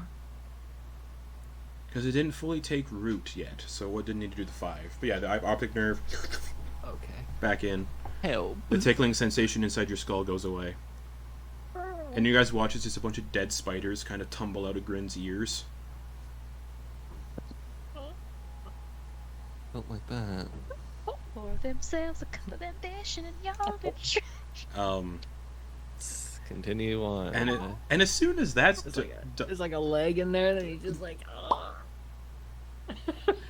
Gross. it takes Grin like the rest of the descent through this tunnel to get all the spiders out of his ears. And after hours of navigating through this nightmarish cavern, you come upon a wide tunnel draped in webs, with legions of small spiders scurrying along the walls and ceiling. Caught in the sticky strands are the gooey remains of various humanoids and small creatures native to the Underdark. Completely just goo. Nothing left. Among the swarming spiders, some are no larger than a coin, their bodies entirely white, and emit this faint glow as they move. Just to get a lot of these like crawling, luminescent white spiders, just tiny little ones scurrying around, giving off light. The tunnel widens into yet another vast, shadowy cavern dominated by a deep chasm. A 15-foot wide stone bridge spans the gap, with curtains of webs draping down from its edges. Above, stalactites hang from the ceiling 25 feet overhead. From the unseen depths of the chasm below, you can hear loud, rumbling, deep, resonating shrieks, though the bottom remains hidden in darkness. So just... and a 15-foot wide stone bridge that just spans the gap of this chasm to the other side where another corridor, like another tunnel is.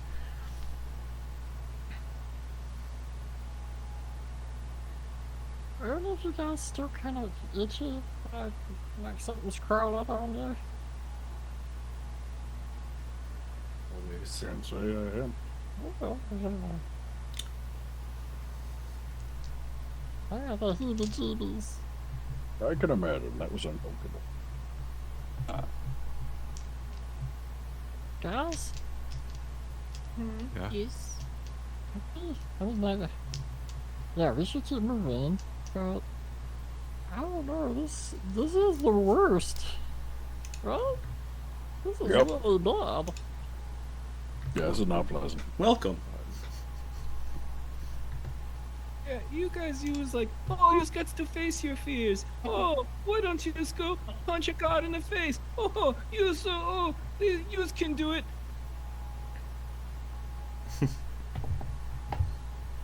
Now, do you all see? You hear somebody screaming from the cavern you just exited. Oh, it's eating my legs! My legs! Oh, buddy.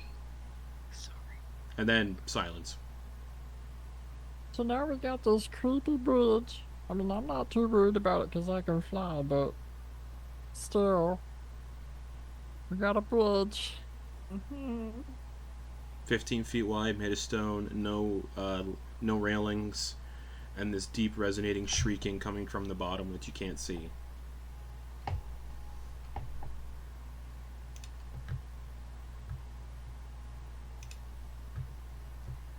Everybody alright with moving forward? I'm gonna need to. Okay. As you all begin to cross the chasm, I need wisdom saving throws again. As that strange sensation begins to fill your mind of, man, jumping would be cool. Of course it is. 18. Also 18. Plus 5 to all these too, by the way. That was with the plus 5. Vonkar and Torger have advantage. That was with advantage. Perfect. The other rolls in that one. Ah! Oh no, the call of the void is gonna get us. Grin, don't worry about it. You're not humanoid, I forgot. Cool. Doe, you're not humanoid either, don't worry about it. I was going to say, good, I don't feel the call, because I would have. Medeis, what'd you get? 14. You just shrug it off. Oh my god. You start to, like, before you realize you shrug it off, the front half of your feet are already, like, standing over the edge. And when you snap back to it, you're, like, just in the process of beginning to, like, dip over. Okay, gonna step back. Hopper, what'd you get? 18. Alright. Everybody resists the call. 2 of you don't heed the call, don't hear it at all. But you all do see Medeis just about to tip over the edge and then kind of rights himself and steps back. And then you all just hear a collective, like, shriek of anger from the pits below. Oh. And then that resonating shrieking stops. And it's silent once more.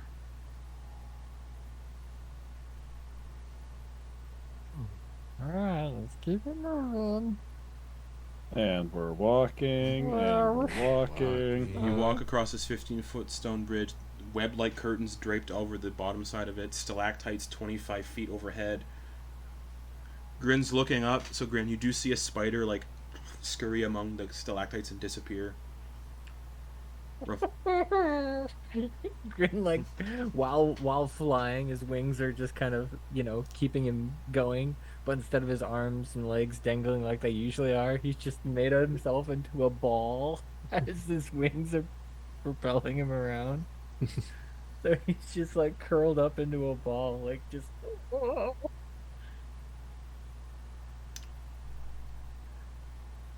Crossing the bridge, you all enter a vast chamber bristling with stalactites and stalagmites. A drow in a hooded cloak and leather armor patrols the area, carrying a lantern that emits a blinding white light, and you can see the armor they're wearing is got, like, spider-like motifs all over it. And as the light begins to swing in your direction, just on its patrol, what do you all do as the light begins to come towards you all? Torger, what's up? What are you doing? I would love to shadow step behind this person. Sure. What's my... You got it. You can easily do it. Yeah. I would like to dispatch them. Cool. If this hits, you have advantage. It is a crit. Based on the situation. Yeah.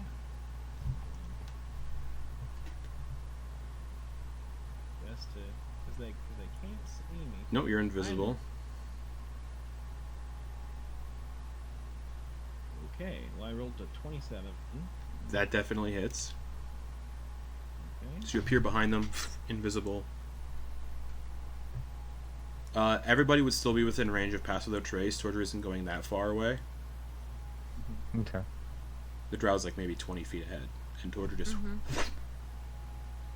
Yeah, give me damage on that. It's a crit, by the way, because of the circumstances. It's 13 damage, but I'd like to localize all of that damage on their throat and neck.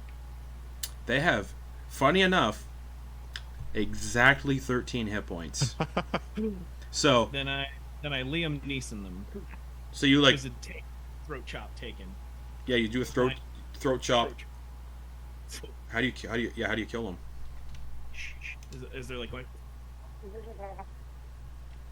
You crush their windpipe. And I douse I throat chop, douse the light. Okay. Lay down. As you douse the light, I don't need anybody to make any con saves because that lantern is meant to blind people when they see it. So, Torger just you all hear you all see still invisible because of how the darkness works for the Shadow Monk. So he's still invisible when he attacked. So you all just see this drow out of nowhere just go and then just get brought to the ground. That's fucking awesome. You see that shadow puppetry play as the light tries to get us both. That's the only time you can see Torger, is that you can see that there's a shadow. Yeah. That he then snuffs the light out. And the drow just stops moving. Dead.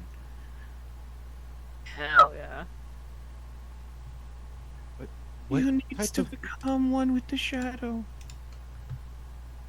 I'm working on it. What's the armor type? Like leather? It's like a leather armor, and it's covered. It's like a dark leather armor covered in web-like motifs. It's hood, right? There's like a hood moment. Yeah, it's a hood attached to the armor. Medeis, I see you. Use it, dirty birdie. You need this armor? No. I thought I did, but I didn't take that feat. I actually swapped it with something else. So never mind. As the drow dies, yeah, the armor. It sounds like the armor loosens. If you would like, we could take with like a couple minutes. With like a wet noise. It like loosens. I could attempt to identify it. And blood begins to like pool out of the sleeves and any hole where the armor is. You can see blood begin to pool out. Yeah, it looks like rite of passage, cursed armor type stuff. We're going to pass on the cursed armor, assumedly. Yeah. What about that lantern? Should we take that with us? I don't know how we. I mean, maybe we're kind of in silent mode. I mean, we can put it in a bag of holding for a bit if we want, right? Yeah, I can see fine. So because it's a hooded lantern, so it's use guts to just pull this up and open it, close it, yeah. All right, I'll put it in my backpack. My backpacker. Okay. Hey, Grant, can I talk to you for a second? Me? Yeah, you. Yeah, okay. Come over here. All right. He brings the lantern and takes his backpack off. What's up? Hey, could you do me a favor? I got some real problem with these spiders, and I needs to. As he's talking, he's like fixing his hair and putting it up and making like a little nest bun. Mm-hmm. But think like a la Radagast. Oh yes, yeah.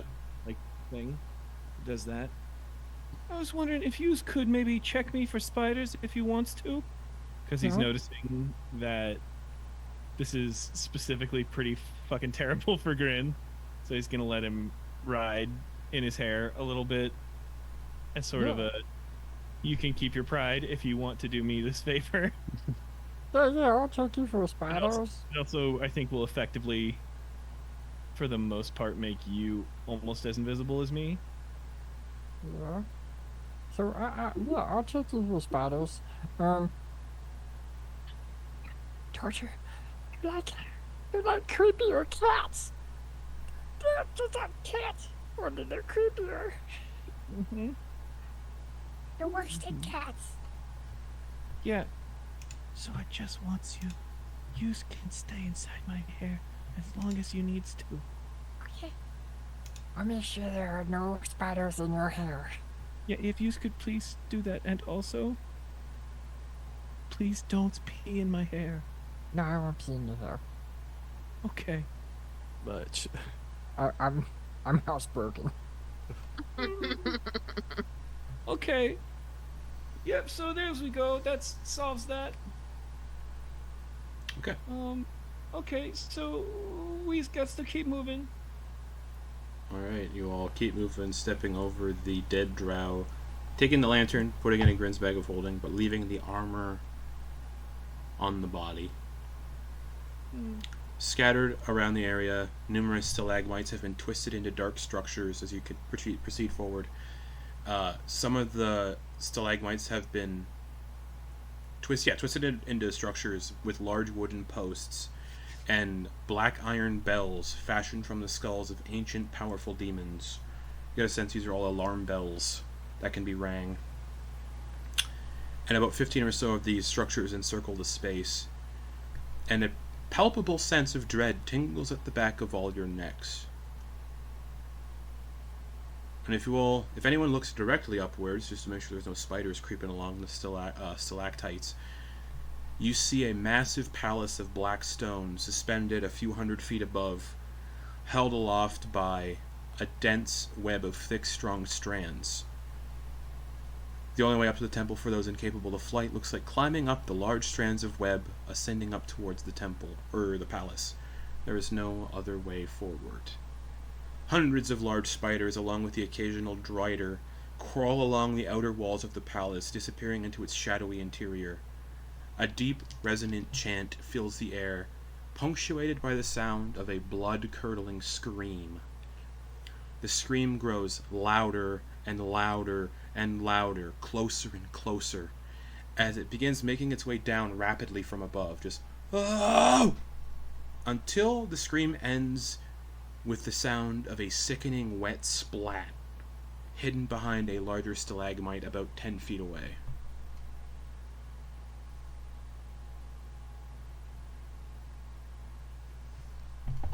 Oh, that's not good. I go ahead and check it out. Alright, you walk over to the stalagmite quietly. Behind the stalagmite, whatever fell from the palace above, you see the broken body of a Duergar lies twitching on the ground, surrounded by a pool of blood. And the twitching isn't the last electrical impulses from a dying brain, but rather something inside of the body. Its skin is marred by surgical incisions, from which thousands upon thousands of tiny spiders pour out in a writhing mass. Even the Duergar's facial orifices are not spared as more spiders crawl out, abandoning their former host. Torger. Oh no, Torger's not there. It's only Medeis looking at it. Sorry. I could scoot over there. Torger scoots over, and you'd recognize this Duergar as the town crier of Dvergfjell, Thargrim.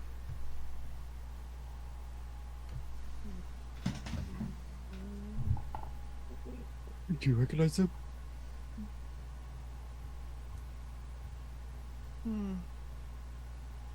We got to get up there, and you guys are slow.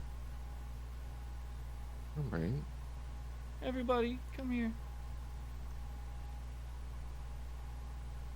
Gather up, I guess. And also for an additional mind picture, the webs that rise up towards the palace are thick, and they're a part of the collection that actually suspends the palace within this cluster of webs.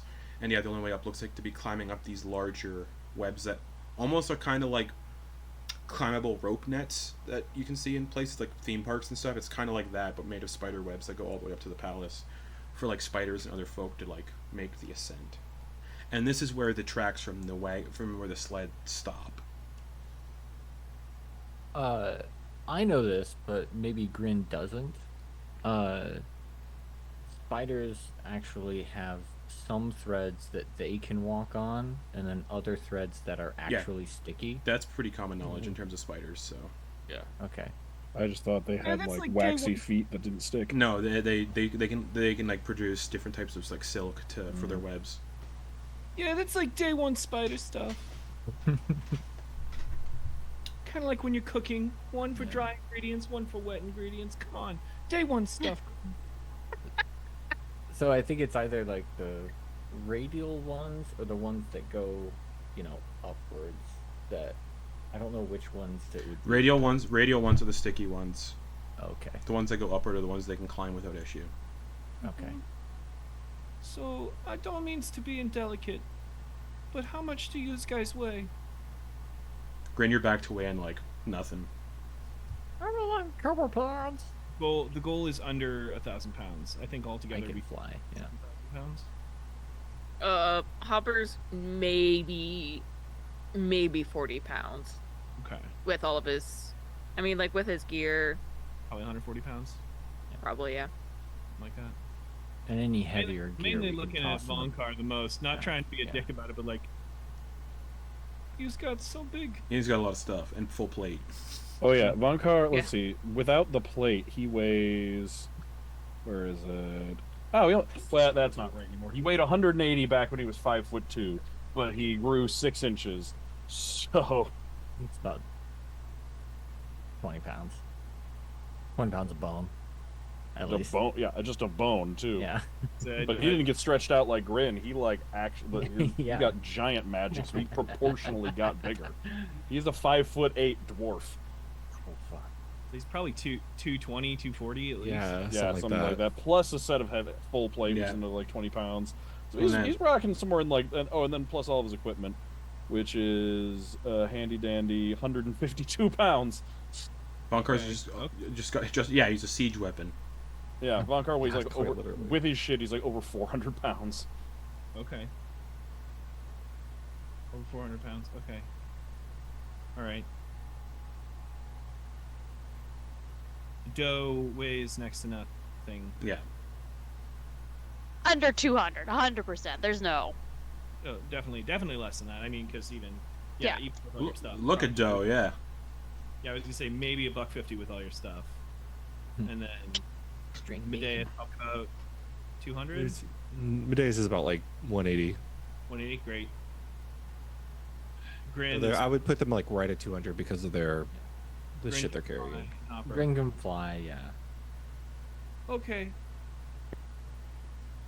I don't want us to touch these webs because I think they're going to tell everybody we're coming. So, if you could do me a favor, Vonkar, can you hold some people and stand on a shield? Yeah. Okay, I'm going to make you an elevator.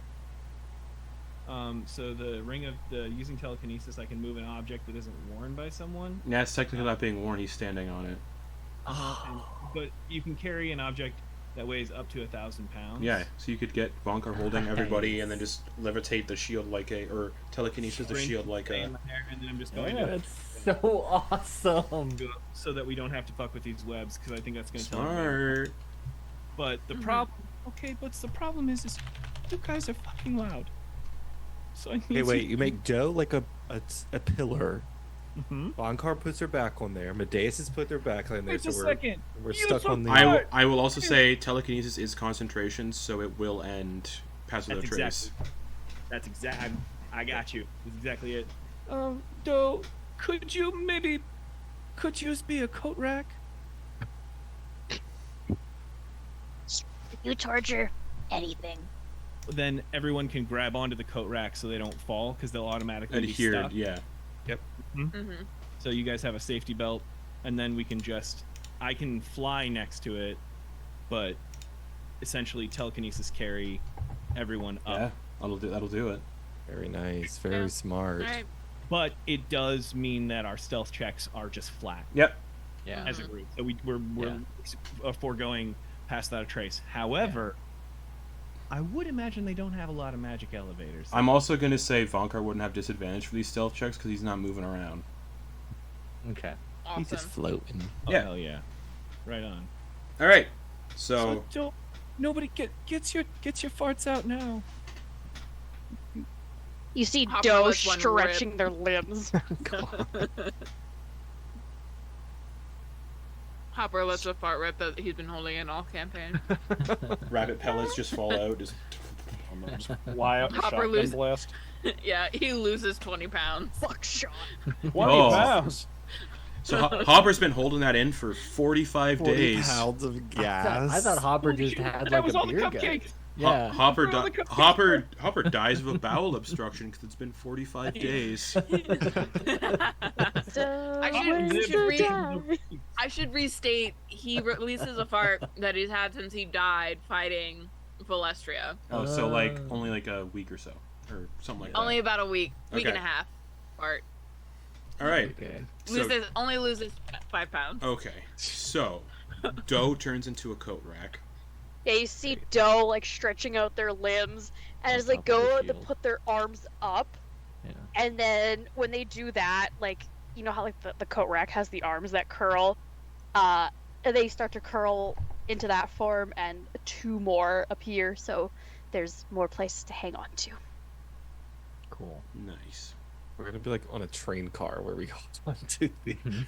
That's fun. Mind the gap. Mind the gap. Piccadilly Station. so, Piccadilly Station. Hopper's been holding in that fart for. I got the exact. That was a joke. That was fully a joke. The Commit to the big cake. Commit to it. It was fully a joke. I swear. You've been holding in that fart for 23 Fuck. days. 23 days. It's been 23 days since you fought Valestria. Fuck, really? Yeah. All the travel, like getting to Elsilvire, wandering Elsilvire, that took up a bunch of time. I think it was Anyways, technically over 6 years, but whatever. so Hopper and Vonkar died in that fight 23 days ago. Yeah. Anyways, That feels so much. And then I died again just like 10 or Yeah. a couple hours ago. so Yeah.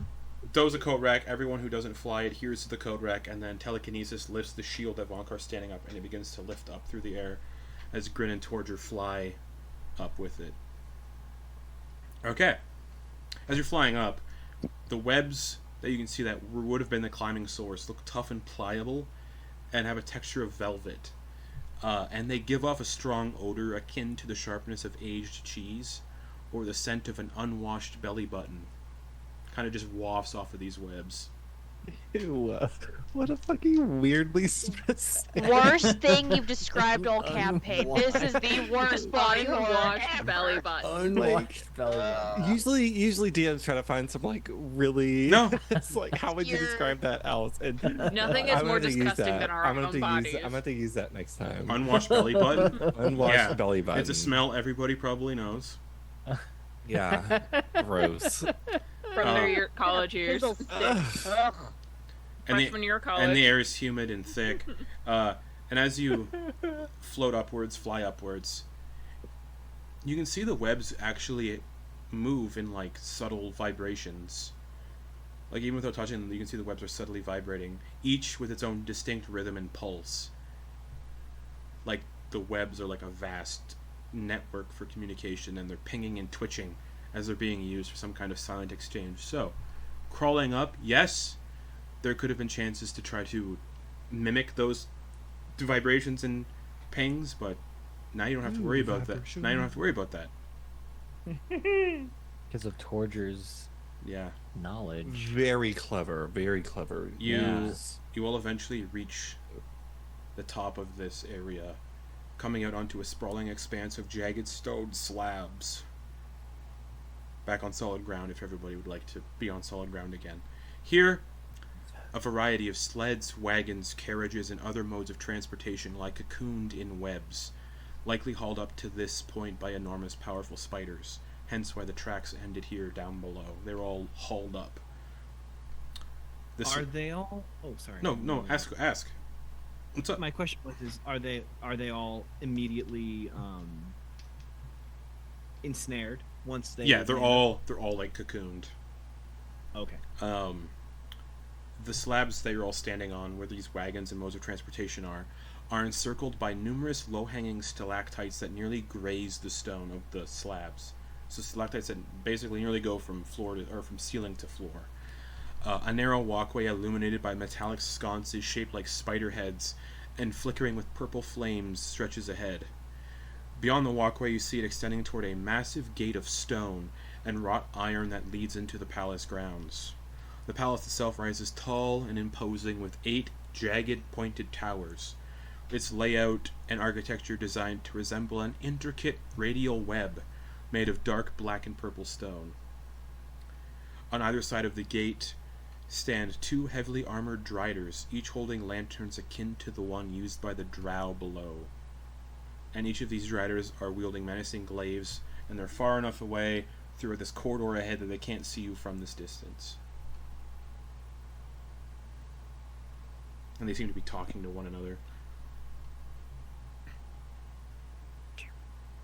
Torger. You want to tag team this one? What you thinking, buddy?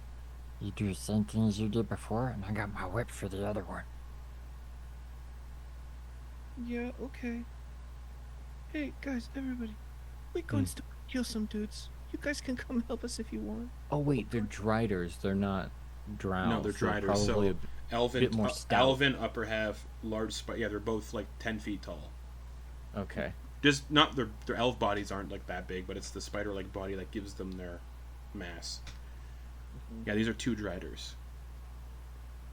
Probably not going to be taken down easily and silently. Wood bird. Yeah, probably not going to take them out in one hit like the drow below. Yeah, that's what I was. Okay. Grin, if you Yeah. want to, how good are you with that whip? I mean, I'm pretty 'Cause if good you with could- it. If you could pop that asshole's eyes out with your whip, you could blind him, and then it could make it real mess. Well, I actually, the whip, I can throw a pie at them, and if they're not good at, stuff, they'll be blinded.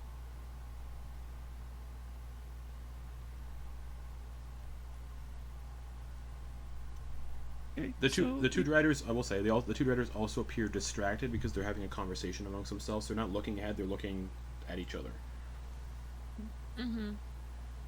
So I guess what we're saying is we're going to pick a fight. You guys wants to let us start the fight, and then you comes and help. I will say, Doe's gonna If they're- drop object form. I will say, if there is any combat abilities that make a lot of noise, will alert things. Others. Yeah. Yes. Yeah. Why don't we Well, just Before we get too into this, they're in like the one path we have available to us. right? Correct. They're at the end of that path, Okay. beside a gate that leads into the palace grounds. Okay. Okay. So they're like, and they- basically, there's no way to avoid those 2 guys. It's the path straight to those 2 guys. Great. I could also use this staff and trap them in ice. Yeah. Why don't you do that here in a second, okay? Okay.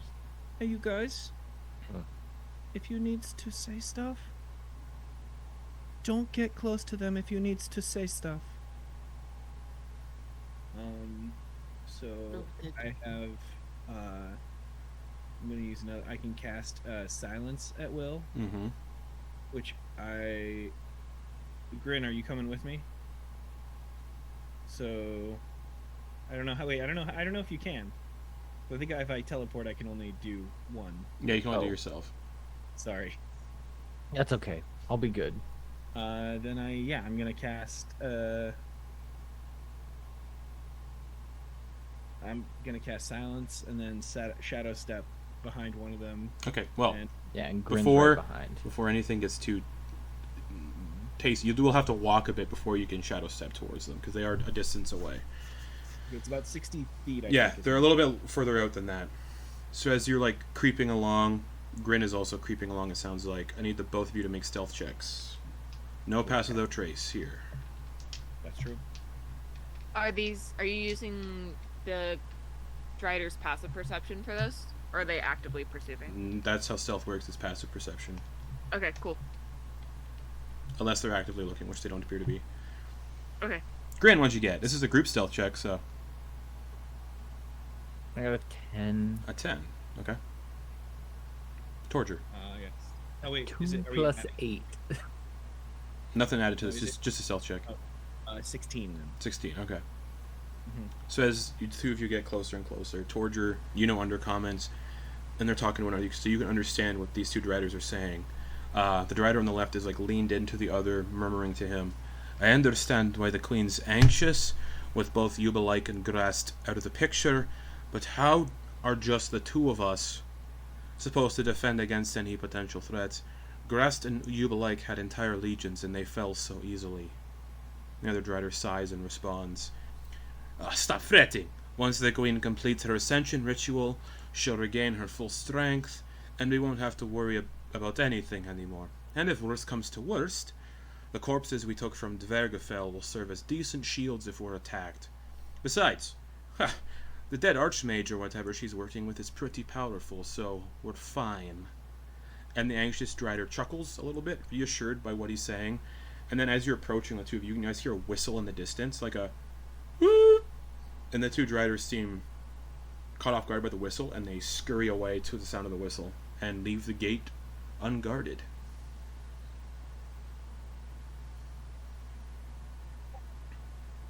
Okay, I think that's good. What was that? Said, what does the whistle mean? I don't know what the whistle means, but it sounds like we need to hurry. The chanting you could hear from the ground is getting louder and louder and more rhythmic and almost like Gregorian chanting almost. That's like echoing and reverberating off the stone and surrounding cavern. Grin's gonna like wave everyone else over. Yeah, you all see Grin like gesturing from the other side of this tunnel. I'm gonna Ooh, no, never mind. Move up We gotta quietly. keep moving. We gotta keep moving. Continue. There's stuff going on. We tell them what we heard, that Yeah. Grass and Ubelike are out, and Grast and Ubelike were somehow taken out. They had entire legions and they were wiped out. And that the Webmind is working with a dead Archmage. And there's only one dead Archmage you all know. So you all follow down the tunnel and you can see the gate left unguarded, Torger and Grin standing there, and you can see that just in the distance you can see the two Driders like scurrying along the outer edges of the palace towards the whistle they heard. And the gate is completely unguarded. Unguarded. Right now, let's go. You guys Are you muted? You all push. Is it locked at all, or Oh no. no? So you guys push the Alright. gate open. It doesn't creak or groan. It's well maintained. And you step into the courtyard, and the courtyard is just full of like grotesque stone statues of spiders just covered in webs. And there's like a stone path leading up to double doors.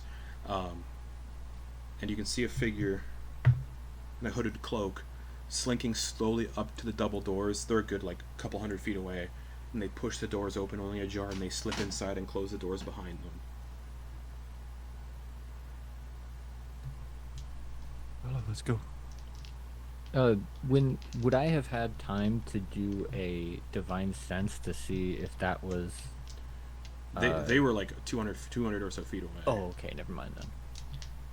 But you could do a divine sense right now if you'd like, Sure, I got a couple of them. because the courtyard does have a lot of statues and it looks like a lot of hiding places. Yeah, divine sense. No undead, no fiends, nothing in the immediate vicinity. Okay. You'll begin to creep forward. You go to where that hooded figure opened the hooded figure looked like they went through the front doors with no issue whatsoever. It looked like they were sneaking, and it looked like they didn't belong. They were roughly like 4'5" or 4'8" in terms of height, but were crouched a little lower, and they were slinking around. Do you think that's a bad guy or a friend or both? That's to find out. And then just Yeah. Right. You all make your way to the front doors, and as you get to the front doors, you can smell like. Everybody make scent-based perception checks. Ooh, we don't see those No, very often. nobody's a blood hunter, so if you were a blood hunter, it'd be advantage on scent-based. If you're Order of the Lycan, Or if Yeah. Or if you had like, Natural some type 20 of for the familiar. bunny. no. Ooh, nice. 19. Okay, yeah, you all. Anybody roll above it? As you roll above a 10, you're fine. Anybody roll above a 10? I rolled a 4. Medeis, there's a spider like lodged in one of your nostrils. I rolled a 4 too, so I'm just pulling Yeah, out a you, spider. there's like- one. Oh, You think it's hair? Yeah. You all that rolled well, above a 10, you can smell like the distinct odor of like sandalwood, like men's cologne, like a well-made like cologne at the door. Torger. Perfumes have a chance of disorienting spiders and kind of messing with their like perception of like scents and stuff. Olfactory. So someone who's sneaking around is probably using perfume to like mask their scent and also like fuck with spiders. Yeah, eight-legged freak. Love that movie. It's so bad, but it's so good at the same time. So what you're saying is the boys' locker room in 6th grade would have defeated all these spiders. Yeah. So you guys approach the front doors, and yeah, they're like massive, like dark purple black stone doors, and numerous spiders are like carved into the stone. Yeah, we try and sneak our way. Okay, so you push the doors open and go to sneak in. I need stealth checks from everybody, please. Vonkar, you are now at disadvantage for your stealth check. Yep. Oh, nice.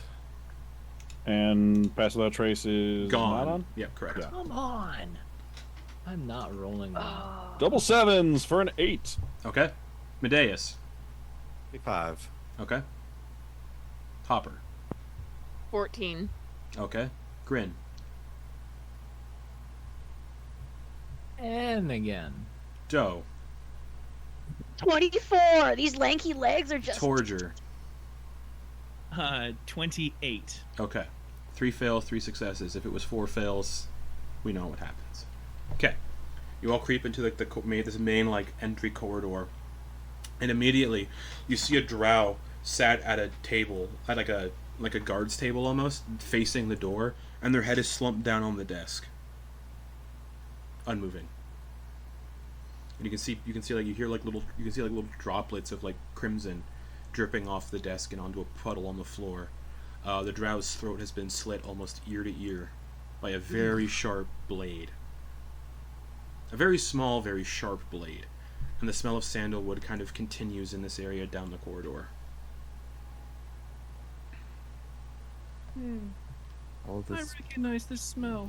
You do, yeah. It smells like a perfume that Mr. Puddleshoes would wear. That's what I'm saying. That's what I'm talking about. Mr. Puddleshoes. And the throat Yeah, slit, barber. it's a very clean cut from a very small blade.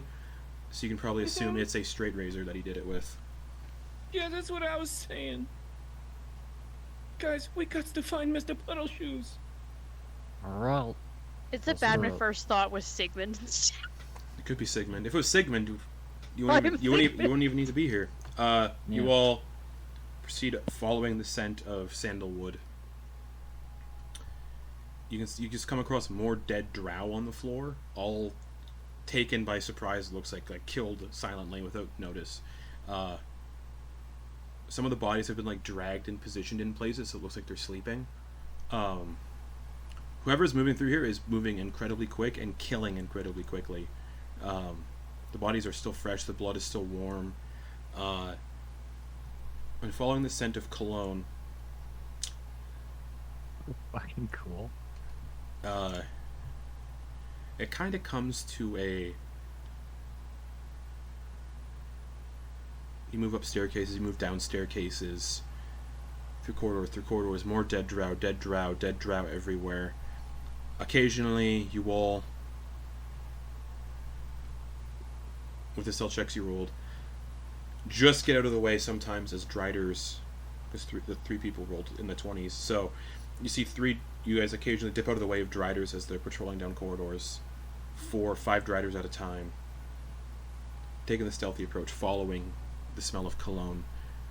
And it brings it to the set of large double doors, and it sounds like heavy Gregorian chanting coming from behind those doors, and the doors are slightly ajar, like someone just recently slept through.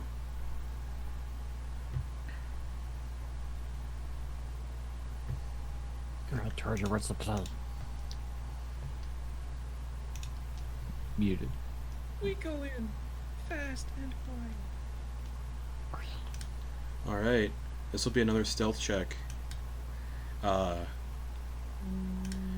DC for this one is going to be incredibly high because it sounds like there's a lot of people in the room beyond. Joe's gonna give Grin bardic inspiration. No, don't. That makes noise. Never mind that I won't. How tall is this door? 25 feet. I'd like to fly up to the top and enter through the top. Sure. Which is probably not traditional. No, it's not. Cool. Stealth checks for everybody. The DC is 20.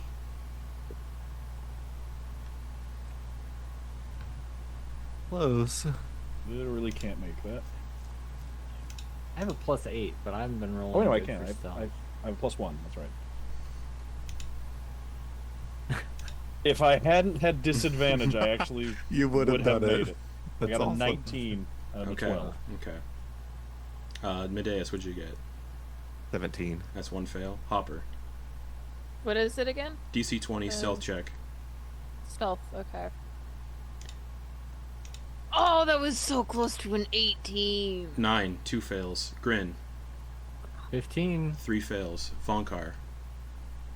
It was 14 or 13. Sorry. Alright, 4 fails. That is a failed Gruth stealth check. Unless someone rolled a natural 20. Doe. 8. Okay. Oh, It is a Hey, everybody. Torger, what'd you get?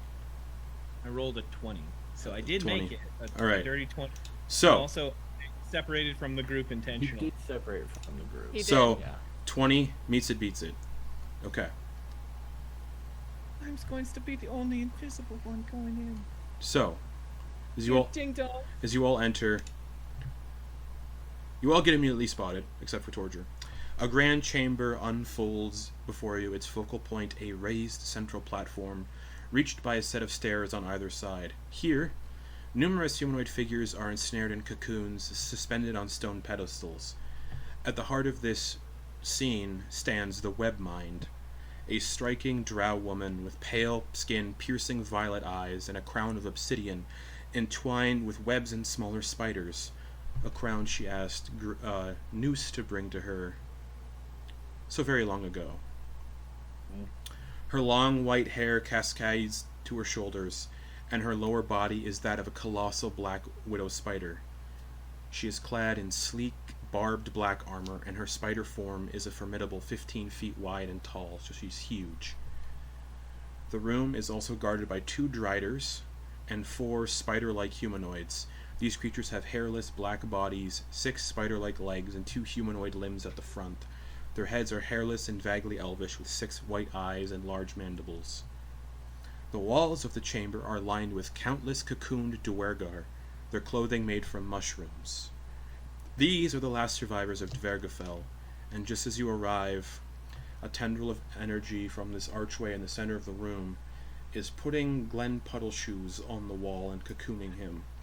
No. While another tendril targets another Duergar, reducing them to a husk, and seemingly powering the archway in the process. As you enter, the Webmind's gaze turns towards you all. Oh, Torger isn't with you. Regardless, I was wondering when you'd all show up. Torger, if you can hear me, don't worry, my friend. The Duergar of Dvergfjell are finally playing their part in the larger world. Their years of isolation are coming to an end. Today they will all give their lives to ensure Lolth rises again. I'm glad you're all here to witness this momentous occasion. And Torger, if you could hear me, I could use my champion for the battles ahead. As for your friends, she gestures towards the driders and spider-like beings, dispose of the extras. And that's where we're going to go to break, and we'll come back in a very short 10 minutes for the battle with Lolth, and potentially this battle will go on for more than one session. Oh, okie Oh, boy. Oh, but no. Before we We'll see. proceed, let's get to the battle maps. You all can just look at it first. Mm-hmm. Oh, scary. That's Anyways, Titties. see you all back here in 10 minutes. Alrighty. So, you all enter the chamber.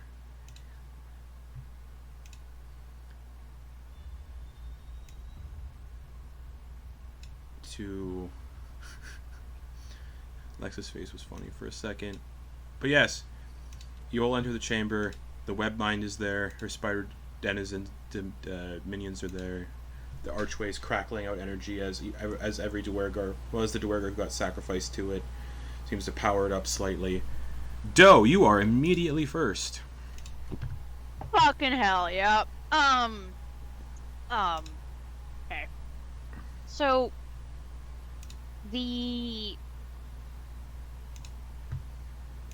does the archway look like it's made out of, like, the same... It's stone. Stone that's coming out of the ground, or does it look inherently different? No, it's all the same stone. But there's just like this like red crackling energy in the center of it.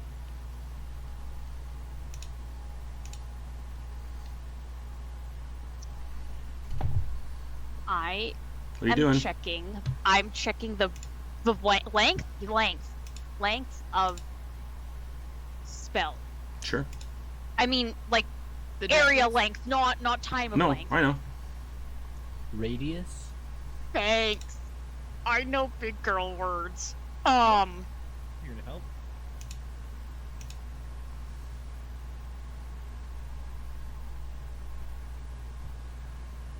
You know what? This is either gonna fail or work.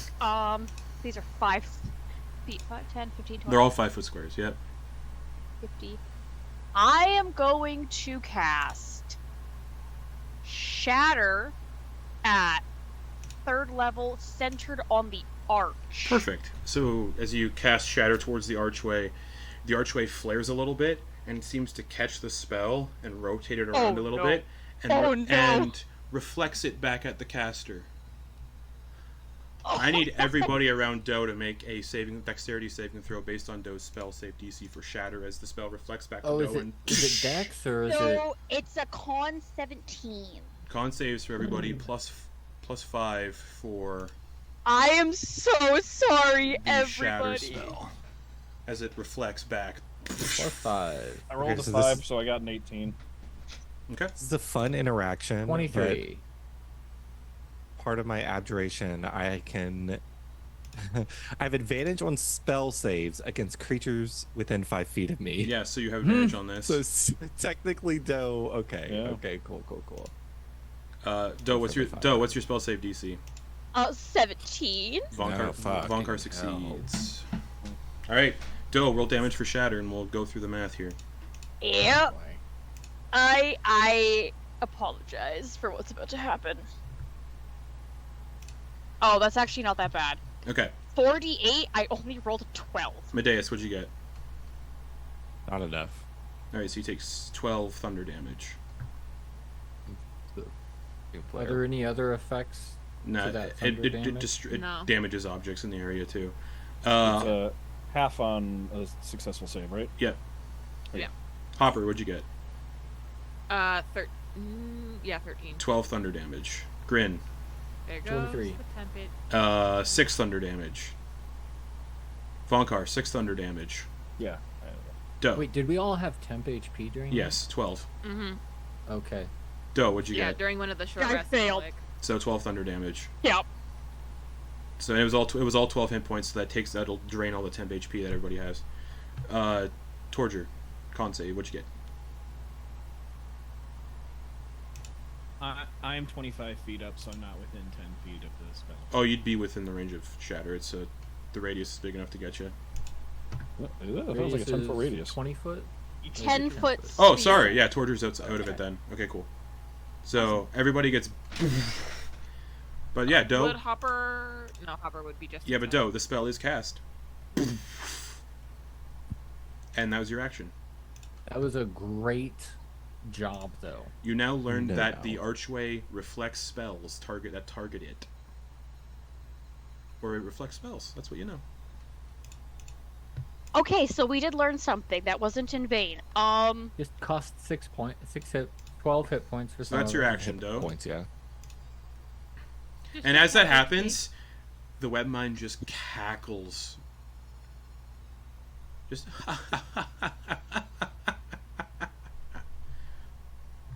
You know, that's rude coming from you. Alright, that's your action. What else are you doing? I am behind everybody, and I am afraid to move forward because Also, of these things. those ledges, it's a 10-foot drop off that ledge where you are, down to the floor. 10 feet. So like if I were to drop down there, is it a ramp going back up? No, it's straight drop. You take 1d6 bludgeoning damage for dropping. I wouldn't be able to really see anything. What are you doing? You got a bonus action and movement left. Yeah, you know what? I am gonna hop down onto here. Alright, you take 5 points of bludgeoning damage as you drop down. Hit the ground really hard, you kind of twist your ankle. Oh, that's rude. Oh, just wait. Oh no. And then that'd be half my movement to drop down? No, it's no movement whatsoever, you fell. Okay, so then I'm gonna move slightly over, not being very close to the edge, but I'm gonna go up, so if I need to, I can try to, like, Sure. here. Alright, end of your turn? Yeah. Alright, Webmind's gonna do a legendary action. Oh no. And use 2 of them, actually, to cast a spell. Oh no. Oh no. Yeah. Are these pillars? Or are they... Floor to ceiling pillars, yeah. Okay, thank you. Cast a spell. Actually, no, we're not going to do that yet. She's, I'd say, going to use a legendary action to surround herself in shadows, similar to how Torger does it. And she's going to shadow step. Right there. Dear, hello. Well, I was just counting out my movement, but it just made that way easier for me. And just looks down at everybody. Alright.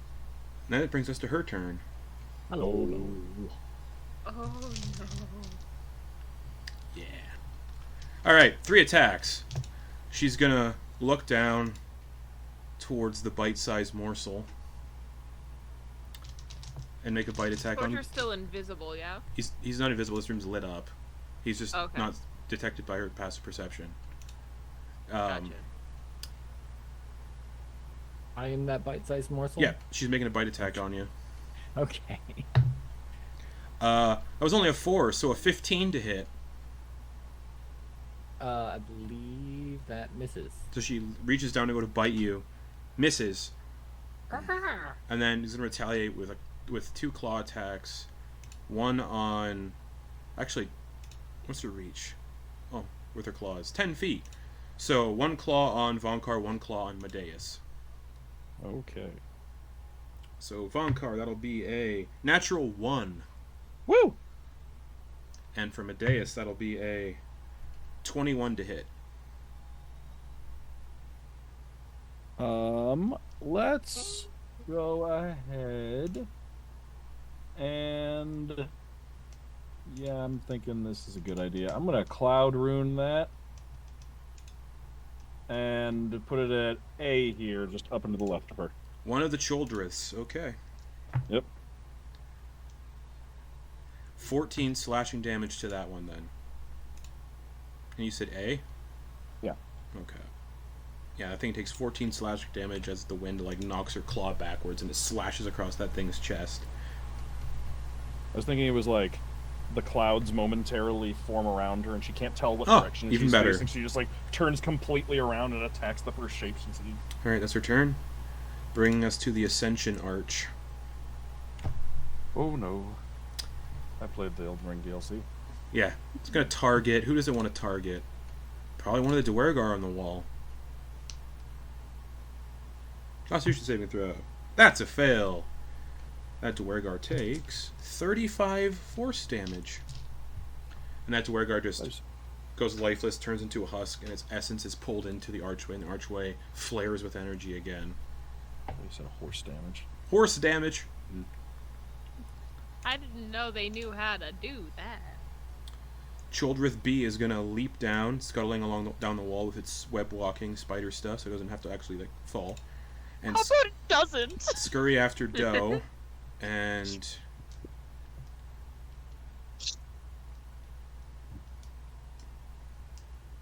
yeah, it's gonna attack Doe with the little dagger that it's holding and go for stabs. Fucking rude. Not great though. That'll be a 13 to hit. Okay, that misses.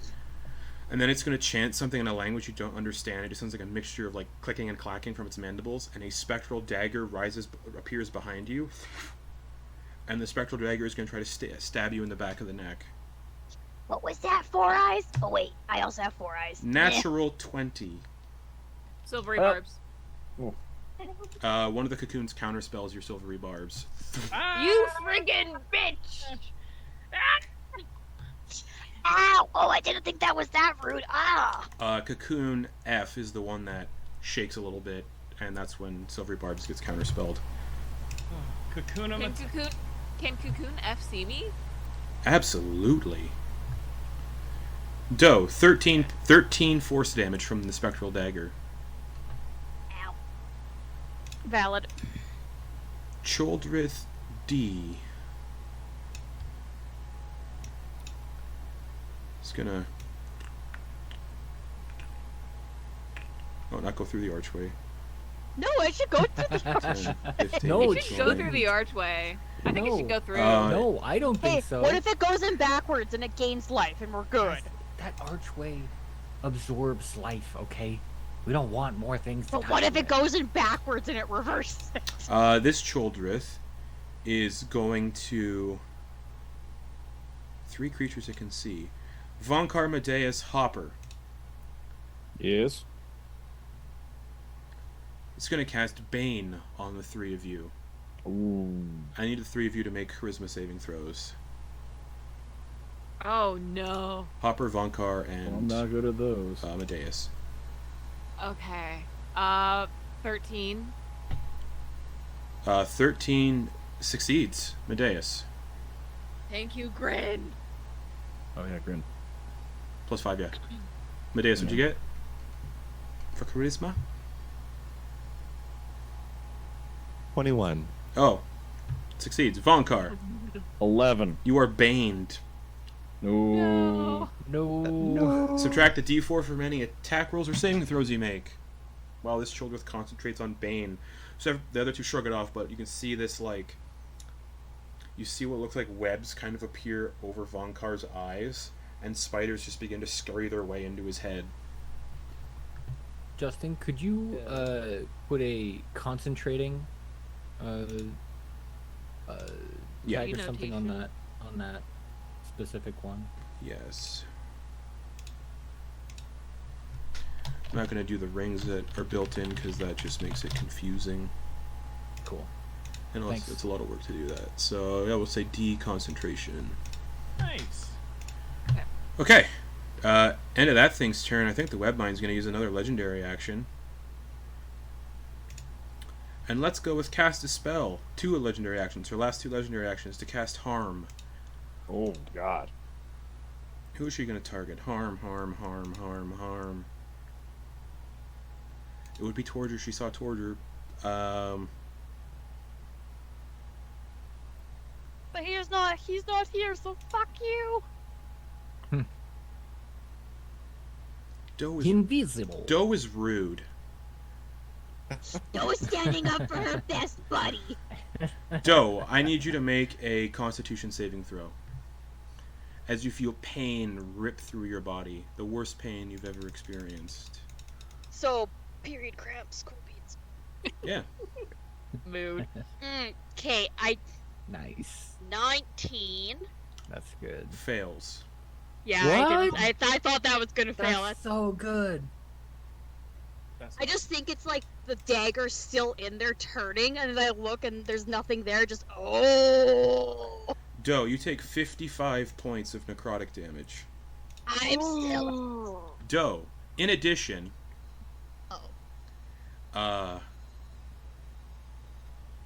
Your hit point maximum is reduced by 55. You.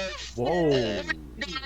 Oh. Override max HP. I'm also going to guess what? This is not a spell; it's an ability. I'm gonna use my channel divinity to rebuke the violent. What is the wording for rebuke the violent, and not the snippet? Because snippets are inaccurate sometimes. All right, I will look at the whole thing. You can use your channel divinity to rebuke those who do violence immediately after an attacker within 30 feet of you. That wasn't an attack; it was just a spell. Attacker. An attacker. Oh, sorry, I thought you said 30 attack. feet of you deals damage. Oh, with an attack against the creature. Yeah, other so than you. rebuke the violent So wouldn't it's work. not a spell attack. No, it's just spell attacks have a plus to hit. Mm-hmm. Spell save. Spell Like saves are different. firebolt Yeah, or- spell saves aren't considered spell attacks. Yeah. So rebuke the violent wouldn't work Okay. there. Thank you. Yep. God, that's a lot of damage. All right, Boy, where your head's That's at. a lot of damage. Rip Bill Swift. Vonkar, you're up. All right, Vonkar is gonna play it a little safer than usual this time. Bonus action is gonna invoke the Hill rune. Yep. Which is resistance to bludgeoning, piercing, and slashing damage for the next minute. Doe, why does your character sheet say you're making death saves? It shouldn't be. Hold on. You gotta like modify your health too when this happens. So you have 47 hit points. Cool. 47 to 47. There. I fixed it for you. Sorry, Vonkar. Hill rune. You're muted. To do Yeah. what? Resistance to bludgeoning, piercing, and slashing. On yourself? Yep. Okay. I can only do it on myself. And then 3 attacks. Go for it. It's gonna box the spider goddess. Why not? Natural 20. Yeah. Yeah. Yeah. The gauntlets are considered magical, yes? Yeah. Perfect. And that's gonna be 17 plus the 2d6 of force damage. So Correct. 17 bludgeoning plus 4 force for 21 damage on the first hit. Hell yeah. Bam! Right in the thorax. Hell yeah. Crunch. Alright, that was the first attack. It was. Second attack is going to be a 21 to hit. Yep. Alright. For 10 plus an additional d6. 10 bludgeoning and 5 force damage. Okay. And then third attack Yep. is, holy crap, a 28 to hit. Definitely hits. Yeah.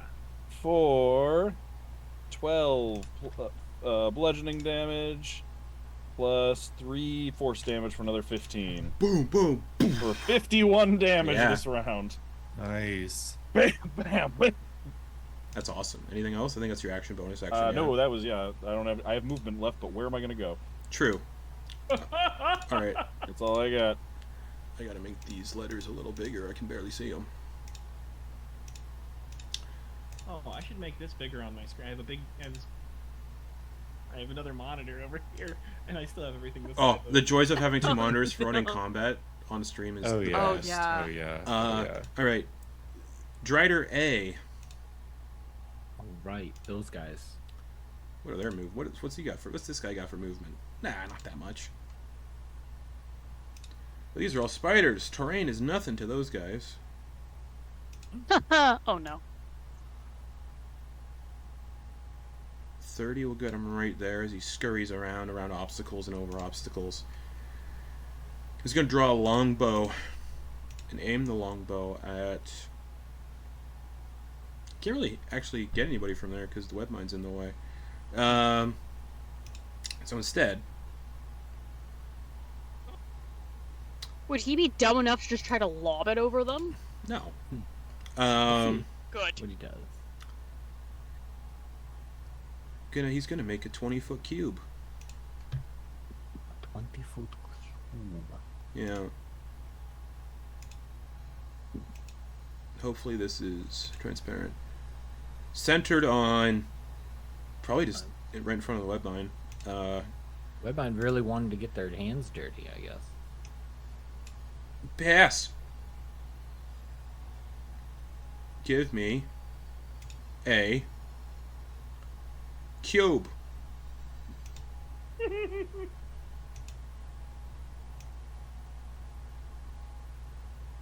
20 by 20, roughly.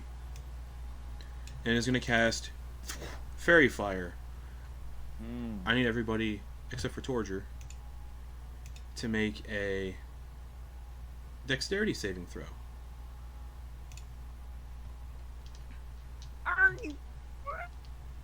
Plus Plus 5. That's the third natural 2 I've rolled tonight. Yeah, I've had like 4 2s, I think, as well. Oh wait, you're not gonna be able to, people aren't gonna be able to see. So 18 succeeds. Hopper, what'd you get with the plus 5? 12. 12 just fails.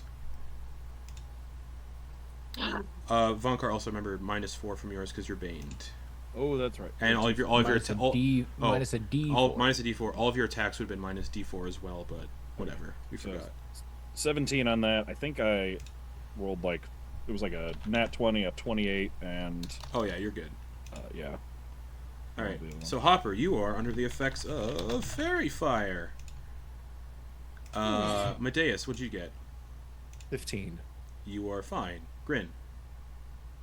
17. Fine. Vonkar also fine.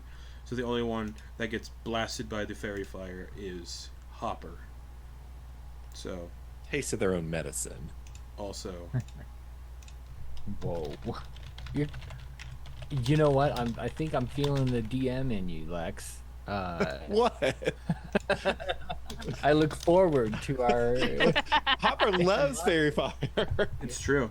All right. So yeah, attacks against Hopper are advantage and can't benefit from being invisible. And Hopper emits dim light in a 10-foot radius. So yeah, Drider A concentrating on Fairy Fire, Drider and Shoulder with the D concentrating on Bane. Torger's up in the air, right? Yeah. That was his action, so that's thing's turn. The Cocoon F is gonna shimmy a little bit along the wall with its 5 foot. Shimmy? With its 5. God! With its 5 foot. With its 5 foot movement speed. Oh God, that's vile. That's horrendous. 30. Let's see here. 30-foot line. Hey! It won't get anybody. I mean, actually, the splash will hit Vonkar. Or no, it'll hit Vonkar. The splash from the... Yeah. So, in a 30-foot line that's 5 feet wide, this cocoon spits out a line of just caustic poison. Just... And I just need Vonkar to make a Constitution saving throw against poison, which is advantage. I was gonna say, and it's poison? Okay. Plus 5 as well. You're so good at these, Vonkar. You're so good at these. Okay, so that's a 17 plus 5 for a 22. Yeah, you don't take any poison damage. Cool. Torger, we're finally on you. Where is Glen Puddleshoes located? Probably the furthest wall at the very back. Very back. Yeah, so like right at the very back. Okay. They're not on. I don't have the walls on the map because I didn't want to put hundreds of Duergar tokens on the map. He'd be like right. He'd be like right here. Glen Puddleshoes is the key, guys. So I'm also going to shadow step. I'm gonna shadow step to the far side of this pillar. Okay, yeah, there'd be a shadow there because the lights aren't there. Oh yeah, so that the lights aren't there. Okay, cool. And then I'm going to reach into Hildsvini's mouth and think acrid files or acrid vials. Yeah, one is retrieved. I did say acrid vials. You can only retrieve one object at a time. Thank you. I appreciate that. Thank you. Okay, so Could put him on a bandolier. And it is your action to retrieve. It is your action to retrieve something from the bag of holding. So you retrieve a vial of Acrid. Great. And Shadow Step was your bonus action, so. That is correct. And I also want to remind everyone to look up the video of Jackie Chan breaking cinder blocks with a punch while holding an egg. I just want to put that in everybody's mind. Everybody knows that it's possible to throw punches with delicate things in your hands. Please look it up. It's fantastic. At any rate, action, bonus action. That's. I'm gonna staying there, staying stealthed. Perfect. Continuing. That's my whole turn. Okay. Cocoon E. It's also going to shimmy a little bit here. 5 feet. Staying on the pillar because they can't leave the pillar. DM, can I ask, those look, are those Duergar shapes? They're just assorted shapes. Humanoid shapes, yeah. They're similar to the ones that were in the village that were counterspelling you guys in the village. Okay, and so to that point, we can kind of see. Is there a specific difference between our recently enwrapped Duergar villagers and kind of the crusty? Yeah, these ones are more like the crusty ones that don't really. They can move around somehow, like slugs. Yeah. And then the ones on the walls that are the Duergar can't move. Yeah. This like one. Slugs. This one is going to spit poison in a 30-foot line. It's 5 feet wide, and I need everybody that's in that red square to make a Constitution saving throw +5. Vonkar, of course, advantage. Minus a D4. Oh, yeah. Cool. Interesting. Never mind about 32. Never mind about the minus D4. Yeah. Medeis, what'd you get? 27. Success. Grin. 18. Success. Hopper. 14. Success. Obviously, Vonkar. Why even ask? Cool. So everyone succeeds on that then. Drider B. Again, gotta make these bigger because I can barely see them. And the cocoons don't really matter, so. Oh, Cocoon F did turn just go by, so it can. You guys would know Cocoon F can now counterspell again.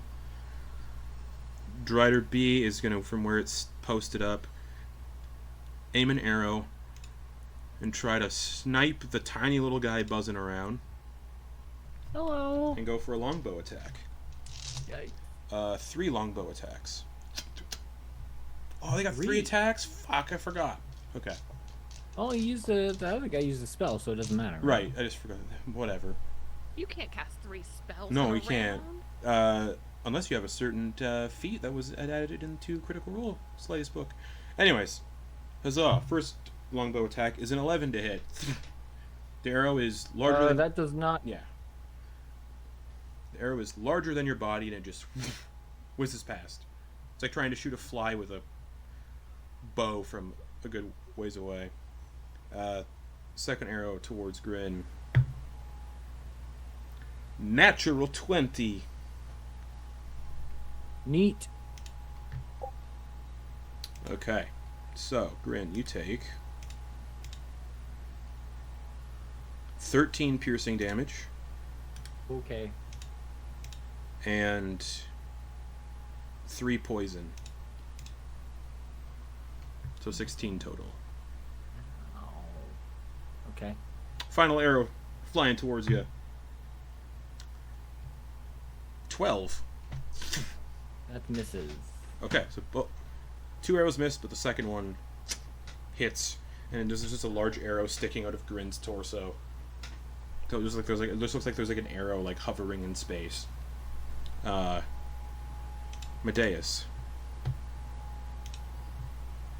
Let me double check something because I don't remember. Okay, it's only when the spell's cast. Okay, cool. Anyways, yeah, continue.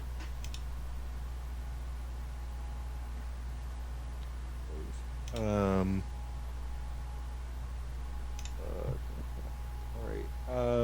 Medeis gonna step up. Things are not fun. Can't really fucking do anything. So, you know, I don't know. This is not fun. All right, gonna go 5 and gonna do what fucking Doe did and hop down. All right, you take 2 bludgeoning damage. Okay, the arcane ward flares as he just braces his feet. Fucking range of that lady Doe.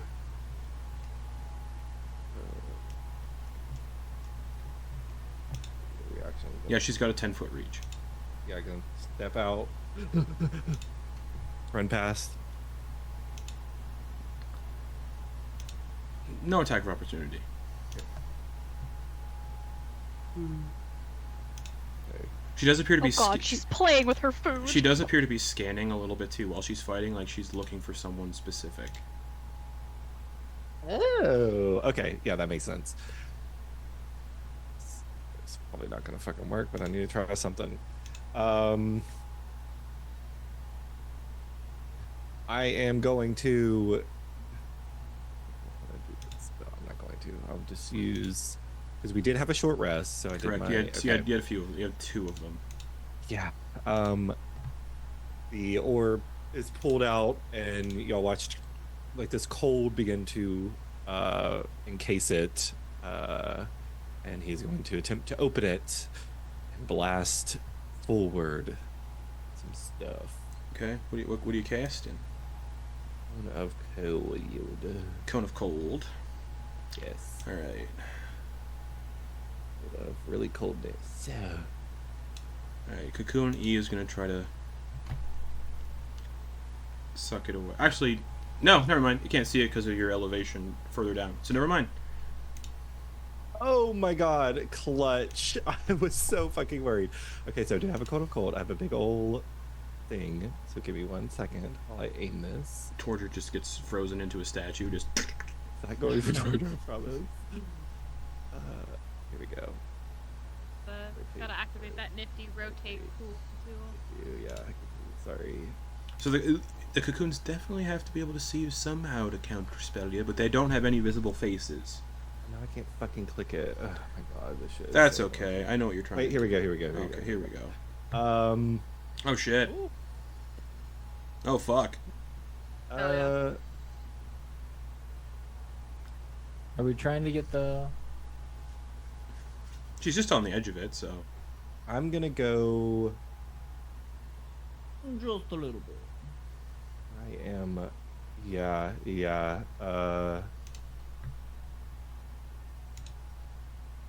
Either I take her out or I don't. Okay, yeah. This is fine. I want to try to get as many people as I'd count her as being like it's still like resting on her token, so I'd count her as being partially in it. Yeah, as y'all watch just a hurricane of wind, cold air just blows forward, blasting all of them because it is a cone, so it gets bigger and wider. Okay. Cocoon. So it is a Constitution saving throw. Oh, okay, so the cocoon F. 14 minus 4 for 10. Okay, so that's a failure. Choldrith D. Choldrith D. Okay. 19 plus 1 for 20. Okay. Drider A. Plus 4 to this. Natural 20 for a 24. Okay. Still a chance to lose concentration, though. And then the Webmind. That'll be a natural 1 for a 14. Okay. And I didn't give her legendary resistance for some fucking reason, so... She Got it. She's not a god. She's not a god right now. Oh, that's true. There's also I'm just going off of what I can see. There's Childreth A down correct, here, yep. and then this cocoon is kind of in it. Childreth This one is too. Childreth A got a 4. Okay. Cocoon E got a 9. So everybody fails, What about but F and B. oh, B is in it. I already rolled for F. Oh. They failed. B would be the last one. B got a 12. So everybody failed, but Childreth D And the Drider. Drider A. Yeah. Yeah. Okay. So, for those that, not great. That is for those that failed. It's 37 cold. Okay. So, dispelling cocoon F just freezes solid, falls off the thing, and shatters. Okay. So, Childreth A 37. Childreth A is looking real bad. Okay. The Webmind takes half of 37 because she's resistant to cold as a demon. She would. Oh, okay. Yeah, that makes sense. So that's 18. No. Yeah, 18. Yep. And then there was the Childress A you already did, and then there was E and B cocoons also failed. Yep. So and Childress D and Drider A succeeded, so take the 18, but they need to make con saves on the Bane and the Fairy Fire. Yep. Cocoon Awesome. E is also destroyed. Cocoon B also destroyed. So that Cone of Cold takes out 3 of the 6 cocoons. Watch. Just finishing up all of the little tiny bits here. The D takes 13. Or, yeah, 13. 18. 18. And Dreader A took 18. Okay. Oh, yeah. Concentration on Banes. The DC is 10. 10, yeah. Bane is still up. Cool. Fairy Fire is still up. Okay.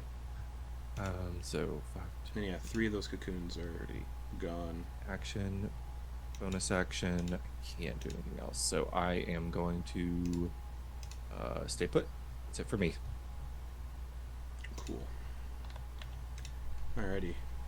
Those cocoons are wiped out, which is good. Okay.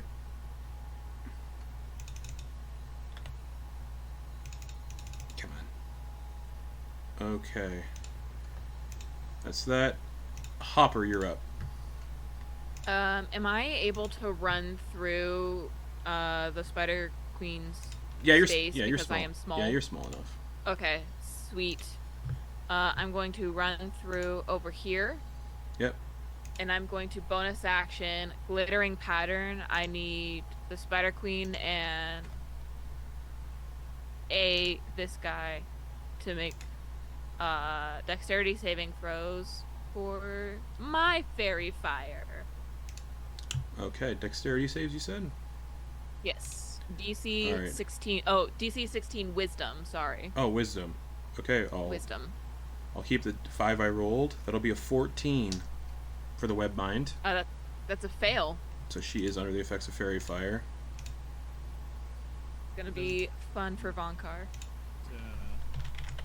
This other guy down there. Oh. It's only a 5-foot radius.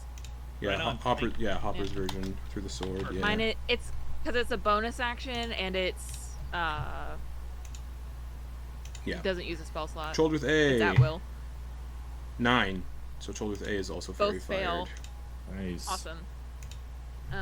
Then as my action, I'm going to do a green flame blade attack on Childreth A just to get him off the board, hopefully. Go for it. At advantage. Yep. Advantage. Okay, 25 Oh, to hit. absolutely. Okay, that's going to be a D8 plus 3. 4 slashing damage. Yeah. And 11 fire damage for Childreth Ooh. A. How does the fire And then- damage finish it off? I think Hopper ignites the sword with light, and then as the fairy fire fades away, it kind of transitions into the flames of green flame blade. So it's just glowing with this green light, and then Hopper like slices the legs off, and basically dismembers this Choldrith. Sure. And then as an effective green flame blade, fire leaps to creatures within 5 feet of the target. Yeah. So there's going to be 2d8 plus 5 fire damage on the Webmind. Absolutely. Damn. Holy shit. 16 fire damage to the Webmind, Reduced to 8 because she is resistant. unfortunately. Yeah. Fuck. Yeah, Dang. demons are resistant to some stuff. Yeah. Yeah. Anything else, Hopper? I think that's it. Yeah, I think that's it for now. Cool. Choldrith Sea. Far, far away. Is just scurrying his way over. And will use an action to dash to get right beside Hopper. Alrighty. You would need to make a wisdom saving throw as well, then, coming within 5 feet of me. 19. Success. That brings us to Grin. Based on our last battle with them, do we know the range of these husks' sight? No.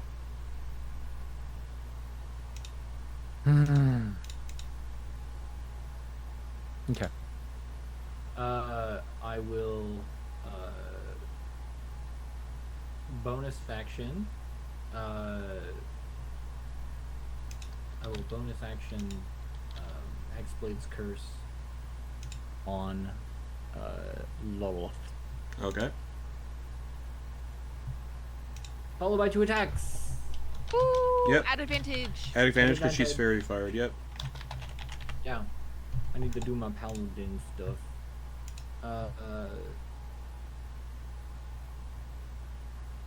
Okay.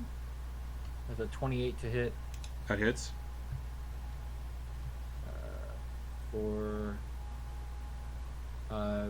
14 magical slashing damage. That's important.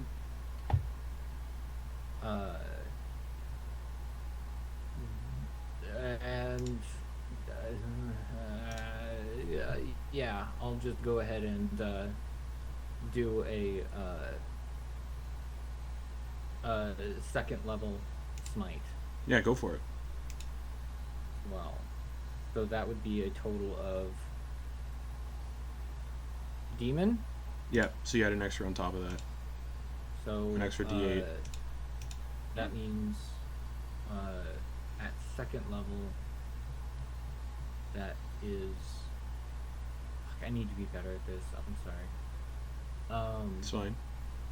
Game's got too many mechanics and rules. That's why we're stopping playing D&D after the next campaign to something a little more fluid and The extra damage is 2d6 for the first one. happy.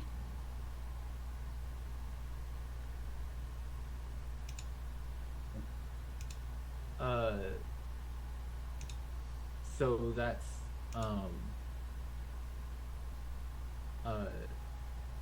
3d8 plus an extra d8 Yep. for it being a feat. So 4.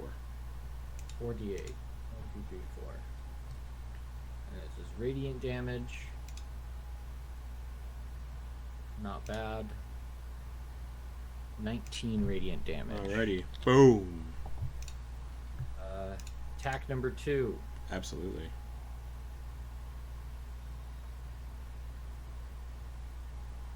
For a critical. Woo! 19 is a critical on this one. Yep. Since Hexblade's Curse. Correct. Oh, Very plus I forgot to add a plus extra 4 damage, I believe, Okay. because of the Hexblade's Curse. Yep. For that last attack. Alright, roll this crit.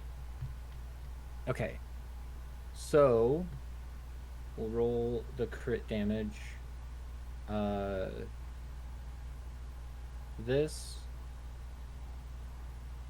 That's great. 2 force, so max damage at 18 magical slashing damage. She's starting to look hurt with that. And then with the smite, the 3rd level smite, that will be an extra. So that's would have been 4 before, it's 8. but now 5. Huh? It'd be 4d8 normally because it's a crit. It's 8d8. That would be if I cast it at 2nd level. It's 3rd level, so that's a total of 10d8. Sure. So,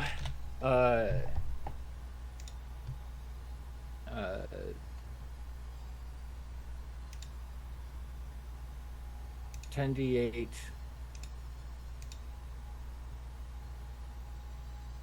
Come on! That's a lot of low ones.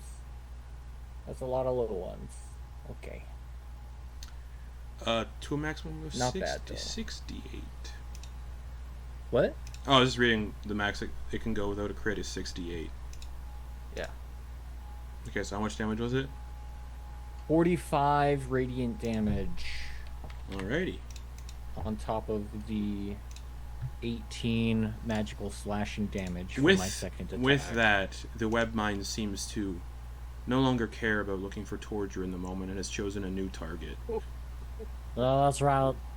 This guy right here. Anything else? That was my action and my bonus action. If I had a bonus action left, I might make myself invisible, but I don't think it would make a difference. Yeah, I'm gonna stay next to Vonkar. Alrighty. Those cocoons are too far away to really move and make a difference, so they're gonna stay where they are because they can't move. Doe, you're up. How tall is the Webmind? 15 feet tall. She's huge. Sorry, Justin. So, Yeah. I forgot again to add the +4 damage from that. Yep. Last attack too. Sorry, there's No a worries. lot of little. It's a lot of stuff going on. And stuff. Doe, what's up? So, from here, even though I am 10 feet down, I can still see them very easily. The top of her head, yeah. And there's a shoulder right in front of you. There's a dude right, like, I know there's the dude right in front of me, but... Yeah. From my position, from how I can see her, does she look, hurt, or she just looks pissed off She looks now? pretty hurt, but also extremely pissed off. Get the possible. And you have 47 maximum hit points right now. And if your maximum hit points get reduced to 0, you cannot be resurrected by any means whatsoever, unless there's a way that you can restore a hit point to a corpse, which you can. Just letting you know. Oh I know that.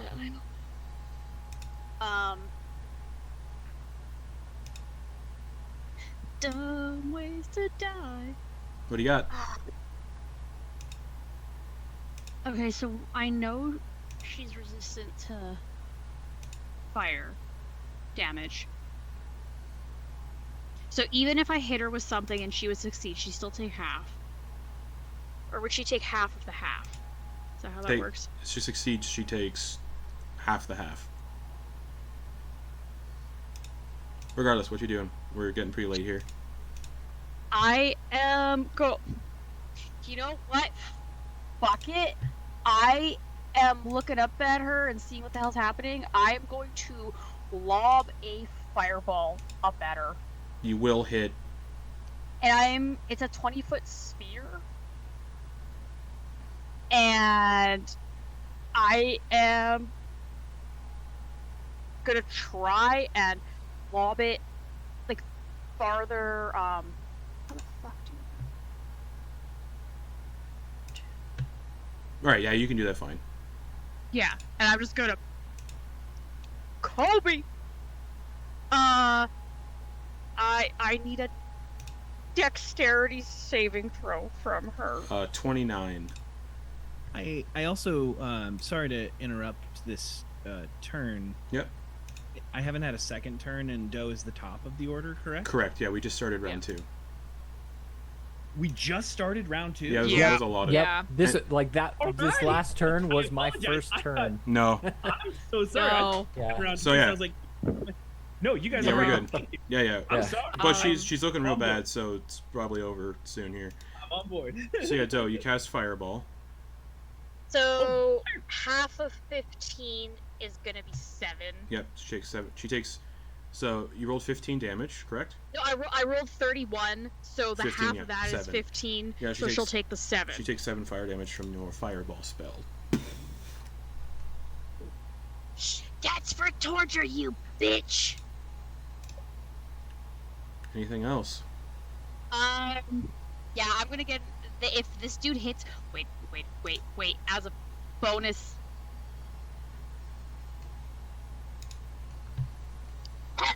Cheesecake. As a bonus action, I'm throwing up the dancing rapier. Okay. Yes, because I can't use it right now. Correct. But it is up, Okay. and it is like pointing towards her. Like, do you know what I mean? Like Yeah. I throw it up by me, and it's game on. Alrighty. That'll bring us to the Webmind then. It was nice knowing you all. She already cast Harm today, so she can't do that again. So instead, let's just unleash hell. Oh, you already did? Yeah. I know. Hello. Dominate monster on Vonkar would be a lot of fun. Mm-hmm. Like a lot of fun. Oh no. But she's angry, so she's not thinking. So 3 attacks. Bite attack, she's going to swivel around, bite attack towards Hopper. Okay. Your fairy fired, so it's advantage. Yep. Oh, that's true. Ooh.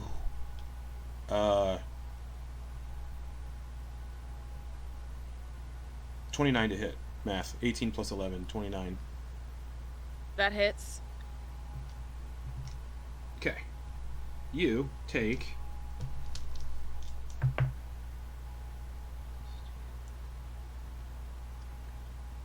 ...23 piercing damage. Plus 7 poison damage. Okay. Are you reduced to 0 hit points from that? Nope. Okay. Constitution saving throw. You have a plus... You do not have a plus 5 to this. Do not. 12. 12. You are poisoned for 8 hours. At the end of each turn, you can repeat the save on a success. I would like to rebuke the violent on that. Sure. So she takes whatever the damage was. I already forgot. 30 23 and 7. plus 7. Yeah. So she doesn't take the 7 Total. poison. Well, it's all as radiant damage. Oh. So 30. Cool. But she makes a save though. For what? She can make a save. It is a So she doesn't uh, take the damage wisdom- automatically? correct. Oh. She does not take the damage automatically. It's a Okay. wisdom saving throw. That'll You have be to beat a 17. 18 plus 9, 27. Okay. Yeah, So it so takes who barbs half. that? Or Okay, it takes I don't half. know. You could. It's a successful D20 roll that you can silver revive. Yeah, I'm gonna silver your barbs out. Where are you? Oh yes, Cocoons can't see you, so she re-rolls. Re-roll, that'll be a 13. Total? Yeah. 30 radiant damage. Hell yeah. Okay, that's gonna change things Watch up a what- little bit then. She's gonna Watch spin. what you're biting. She's gonna spin around and make 2 claw attacks on Grin. Okay. Natural 1 on the first, Okay. and a 25 on the second. I'm gonna use my reaction to apply Runic Shield, so she has to re-roll that and use the new roll. Okay. The support characters Uh, are coming in clutch. 16 plus 11, 27. Wow. So it hits Oh, even harder. Try. That's okay. So the She's claws- extra pissed. The claws deal 14 slashing damage. Okay. That's not bad. That's okay. God, don't say that. Kate, what are you doing to me? All right. That's going to bring us to the Ascension Arch. Oh, that was her. She had 2 more attacks. That was the one. No, she right? she did one No, claw she did attack on 2. you, She had a missed, nat 1. and she attacked Hopper. Oh, gotcha. Thanks. Yeah, attacked me. Cool. Thanks, Nat 1. Justin. Alrighty. Yeah. Instead, she's going to look to the Ascension Arch and whisper something to it. Not as an action, it's its turn. And instead of targeting one of the Duergar on the wall, the Ascension Arch is going to target Grin. And I need Grin to make a Constitution saving throw. You got it. Natural 2 Okay. You take... or 9. You take 20 force damage. Awee! The Arch doesn't power up or anything from that because it didn't kill you, but... I can't help but feel a little guilty for that. At the end of the Arch, the Webmind is going to use a legendary action to make one attack with her claws against Grin. Oh, no. I'll be tiny, but I'll be fierce. 29 to hit. Oh, it hits. Wait, silvery barbs. Sorry, I was muted when I said it first. Where's Hopper? Oh, Cocoon D is going to counterspell that for sure. Because it can see you. Grin. 14 slashing damage. 14 slashing damage. Boop.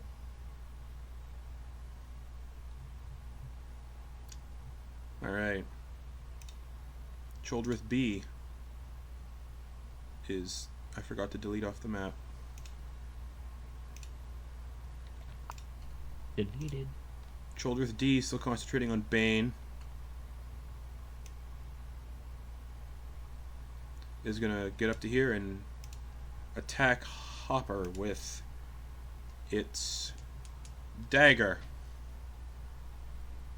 With advantage. For a 21 to hit. Just hits. You take 5 piercing damage.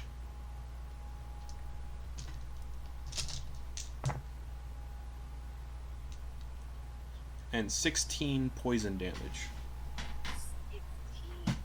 Fucking hell. And then as a bonus action, it's going to conjure a spectral dagger and attack you with it. Mm-hmm. With advantage. 21 to hit. Just hits. You take 8 force damage. That'll bring us to Vonkar. Alright. She's looking real bad. Yeah. How bad is real bad? Like, in the red. Okay. Hold on. Where's Torger go in the order? Torger is... It goes you, Drider A, and then Torger. Okay. I got specific fish to fry. Yeah, so, Vonkar knows... Vonkar knows when it's time to step aside on something. So, no? Oh, take her to the limit. Okay, alright. Is Torger actually speaking out loud? No. Okay, cool. But Of on a what I different know mission of away from her. Torger. What you know of Torger. There is a other things are developing as this battle has changed quite a bit. Vonkar, you have advantage. She is under the effects of fairy fire. Yeah, alright, well, Yeah. I mean... Oh, wait! What? Hopper didn't make concentration checks, but it's fine. Okay. Okay. Well then... Actually, yeah, Hopper, make a concentration check. Yeah, go ahead. First one is a 10 exactly, which I think after her 30 damage hit drops. Yeah, fairy fire is no longer on the Webmind. Okay. Damn it. So no advantage on these. Vex Okay. Blade's curse. Fax Blade's curse. Fack. Facts. Ah, feck. Well, we're gonna go ahead and just Resilient Body bonus action. So you become made of adamantium. Yep. that AC. And yeah, let's go 3 punchies. Go for it. Just standing in the exact same spot, just treating her thorax like a speed bag. Yep. I still have to subtract the d4s. Correct, because you're still under Bane, yeah. Yes. Alright. Oh, that's going to be a 20 minus a d4. Minus 16. Misses. Oof. Alright. That's rough. You can feel like the webs that are like on you are like they like reach out and pull your wrist out of the way just at the last minute. Okay, 25 minus a 4 is a 21. That hits. Okay. 4, 8 plus a d6, 5, so 13 damage. Nice. And third attack. Minus a d4. Yep. Oh my god, it was on the 18 and then it tipped. It's going to be an 11 minus a d4. Yeah, that That's misses. not going to hit. But, well, you know what I haven't done today? I don't. Action surge. That's true. Yeah. Very nice. Let's go again. Let's go again. One more game. 20 minus a d4. Come on. 18 this time. 18 just hits. Woo! For another 12 plus a d6. 16 on that hit. Vonkar, how do you want to do this? Oh. You just killed Lolth. Jesus Christ. Okay. I know she's huge. Yeah. But Vonkar has a 20 strength. The That's spider's true. kind of hollow. Yeah, it's true. Could Vonkar theoretically lift her? Yeah, absolutely. Okay. Hell yeah. What I would like Vonkar to do is he's just bam, bam, bam, bam. I would like this one to just sink in, like, up to the elbow. Yeah. As they both just gonna look down at the hole he just put, like, in her spider abdomen. Only 5 feet tall or so, 5 foot something. Yeah, he's his normal height. And then I think he's gonna, with that in there, he's gonna grip with whatever he can just inside the spider body. Yeah. Grab onto something else, lift her up, and then just bring her down for the Bane back crack, like, on the human back. Sure. Yeah. You have one more attack, yeah? I have 2 more attacks. Do you want to use her as an improvised weapon on Childreth Sea? Absolutely, I do. Using her immense size, yeah. I absolutely do. I Yeah, think yeah. No, it would brings be her down in the C back crack and and just like B. the whole spider body, because he cracks the human back, but then like the whole spider body comes down just like Yeah. on one of them. Go for it. I'll allow it. Big enough. All right. You're using a massive weapon, essentially. Oh fuck, that's a 13 minus a d4. Ah, yeah. Oh. That misses. That's an 11. That misses. Yeah, okay. Well, with her out of the way, assuming she's out of the way. We're going to leave her token on the map because it's big enough to be a weapon. Okay. Can I climb over her? Oh, absolutely. Okay. He'll just move over to here, and then he's just gonna punch C Go for in the it. face. B is 10 feet down, so you can't hit B. Okay. That's a 20 minus yeah. a d4. Oh, minus a D4, you'll still hit. Oh, okay. 16. Yep. All right, and then another bam for 12 plus a d6. 4, 5, 17 damage to that one. Oh, yeah. Punched my way through an aspiring goddess and kept going. Nice. All right. All right, that's my turn. Drider A. Concentrating on fairy fire. Yeah, what you guys gonna do now that the Chris dead? Avenge her. Alright, good luck. 3 longsword attacks on Hopper. Oh god, this is it, boys. With advantage, because of fairy fire. Yep. Natural 20 and a natural 1, so it's a natural 20. Uh-huh. Whew. That'll be 16 slashing damage. Second attack is a natural 1 and a 17, so 17 to hit. Miss. Third and final attack, 19 to hit. Miss. So first, the crit hits, the other 2 glance off your armor and shield. Okay. Torger, you're up. Okay. So I have a question regarding this arch. Absolutely. What do you got for me? When we see it, does it look? So when we came down here, Yeah. all the way back down here, there was an arch that we walked through. Yeah, this is you walked through the doorway to get into this chamber. Well, not the doorway. I'm talking way back when we went through an arch that took us to what felt like a different place altogether. That was just a cave entrance. There was no arch. Even when we walked through something that we were talking about, when we were still doing the Feywild stuff. It was we walked through. I'm just wondering if this is taking anything to another place. No. It just looks like it's a conduit of energy. Okay. Like it's storing energy, and she was gonna do something with the stored energy before Vonkar killed her. For sure. And that's on the ground. Yeah, right? yeah. That archway's on the ground, right in the center. Okay. And all the bodies of the Duergar are up on the wall. Yeah, all of the living Duergar are up on the walls, cocooned, and this thing was occasionally zapping them and draining their life force and taking it into the archway, and kind of holding it in the center where there's this rotating ball of red energy. And it tried to siphon Grin as well, but Grin had a little more hit points than the Duergar commoners. Then I do believe I know exactly what I'm going to do. Sure. I am going to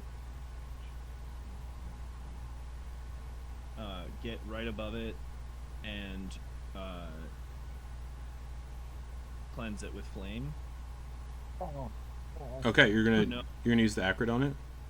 I am gonna use the acrid on it. How high up are you getting? Because the acrid has got a pretty big radius when it explodes. Or are you throwing it into the energy? I'm trying to throw it through or in. I'm essentially trying to overcharge it. And okay. Make it. Alrighty. Get it fucked up. So you throw the acrid into where it's storing all this energy, and the acrid shatters inside of it, but looks like it's contained almost within. And then the archway begins to shake and violently shake. The room begins to shake violently. Roll me damage for the acrid vial, please. It should say. Oh wait, actually, I can pull it up for you, just let you know what to roll. I appreciate you. Because I'm also going to, with my movement. This almost feels secondary, but the movement, I'm gonna try and get to Glen Puddle Shoes. Easily done. All right, this is gonna be 15d6. Yep. Okay, all right. I'll get that rolled for you.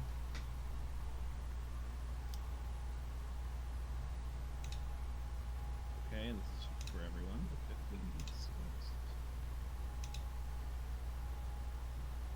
52. 52. So, as the acrid explodes, but the explosion is also contained within the archway. The archway is trying to contain this explosion as it begins to zap outwards.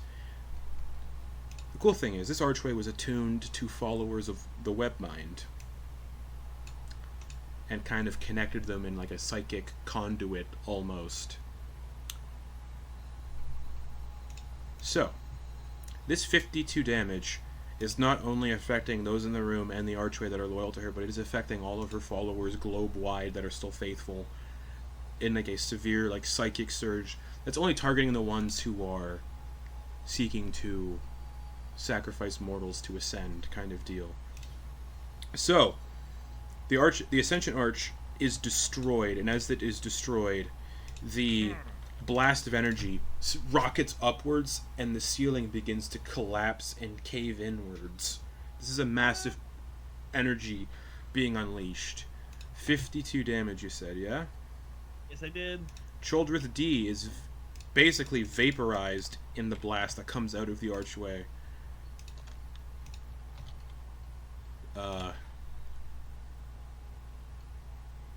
Yeah. All the Childreths are vaporized by this blast. Just the Driders become Driders because of Lolth's influence, and without Lolth's influence around anymore, they just become normal Drow. And normal Drow only have 13 hit points, and they too are vaporized. The Cocoons, also vaporized.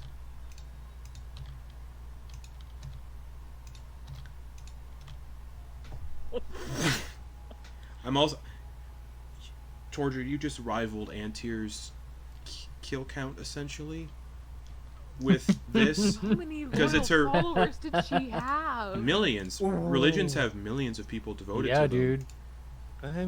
Technically, you only need So- 100 to be classified as a religion, my guy. Listen, guys.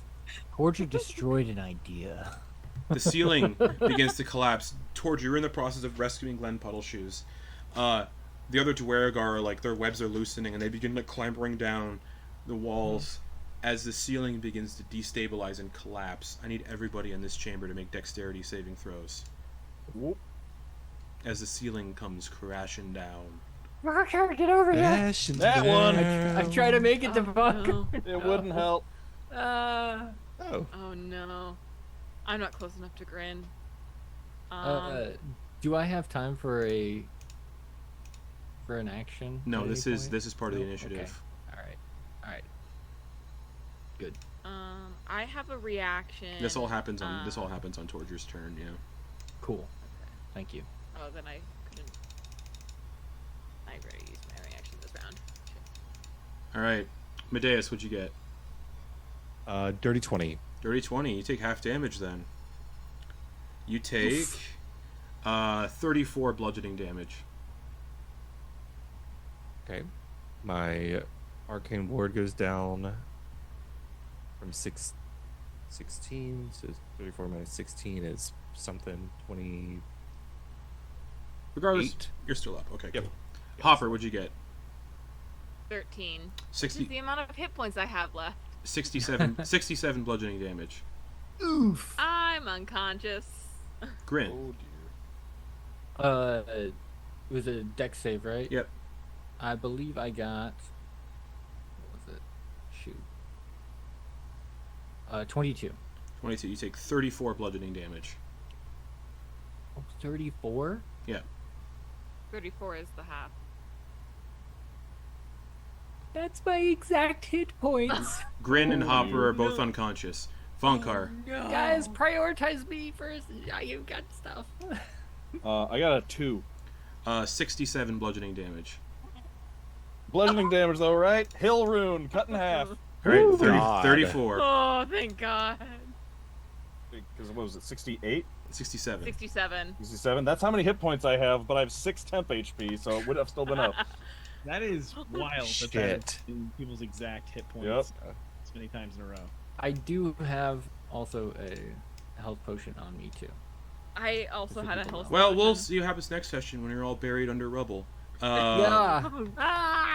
Alright, Vonkar, yeah, you shrug it a little bit as best you can. Doe, what'd you get? I do not shrug it off. 67 bludgeoning damage. I had 47 hit points. Yeah, your max HP is 47 right now. Luckily, 3 people. it didn't kill you 3 people outright. down. It did not. 3 people are unconscious. Torger, what'd you get for your dex save? 19. 19. 34 bludgeoning damage. Monk. Evasion. Yeah, so you take half. Because So he takes none. Because he failed, so he The takes DC, half. You Oh, I failed the failed? DC. 19 was a fail? You failed, so you take half. God damn! I'm sorry. Thank you. I think the AC was. I think the DC was like I didn't 20 or realize. something. DC was exactly 20, yeah. Yeah. Oh, no. So Torger, you're helping. You shield Glen Puddleshoes as the ceiling comes down. That's the move. I apologize. I did not Oh, it's all good. realize. Yeah, me too. So that's. I think that is everybody getting pummeled by the ceiling, and we're gonna pick up this. I'm not gonna fix the stream windows right now, but we're gonna pick up the section next week with initiative again, as you're all buried under rubble, and 3 of you are making death saves. I leave Grin to die. That's fine. Good night, everybody. Karma's a bitch. I'm the only one. I'm the only one. Also, just Grin is buried in the rubble, and he's very, very tiny. I just step on one of the stones that Grin's under. Oh man! Oh no! I grind him into. I thought it was a bug. Like Omni-Man and that poor schmuck in the subway. This might not matter, but the Webmind has been defeated. We're gonna go through real quick, just for fun, and then we're gonna end everything here. Oh, if we For don't our die, final, if we survive, we for our final level up of this campaign. Oh, Okay. dang. So, Medeis, D6, please. Yes. Oh shit. Dice 6. haven't even thought about what. Also, level this is gonna take. Yeah. Roll 2. Also, for your new hit points, you're still going to be at 0. The level up isn't going to put you up. Oh, it's not pre. No. Yeah. So, Medeis, what'd you get? I got 2. 2. Hopper, Artificer, or excuse me. Fighter?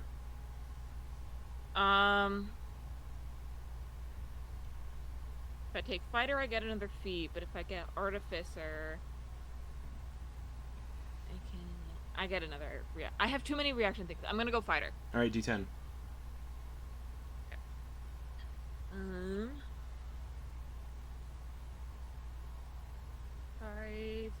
Sorry.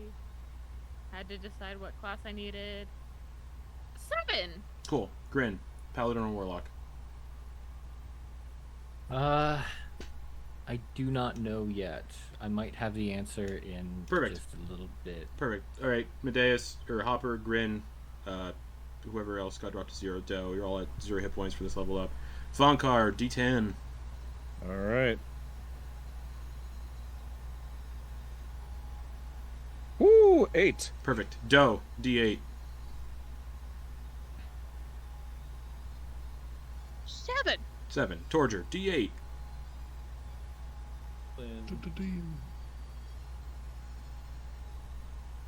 Hey. Okay. So we'll pick up there next week with you all at level 12. 3 of you pinned and all of you pinned under rubble, but 3 of you actively dying under rubble. And that's what we're going to pick up next week. So goodbye, everybody. Goodbye.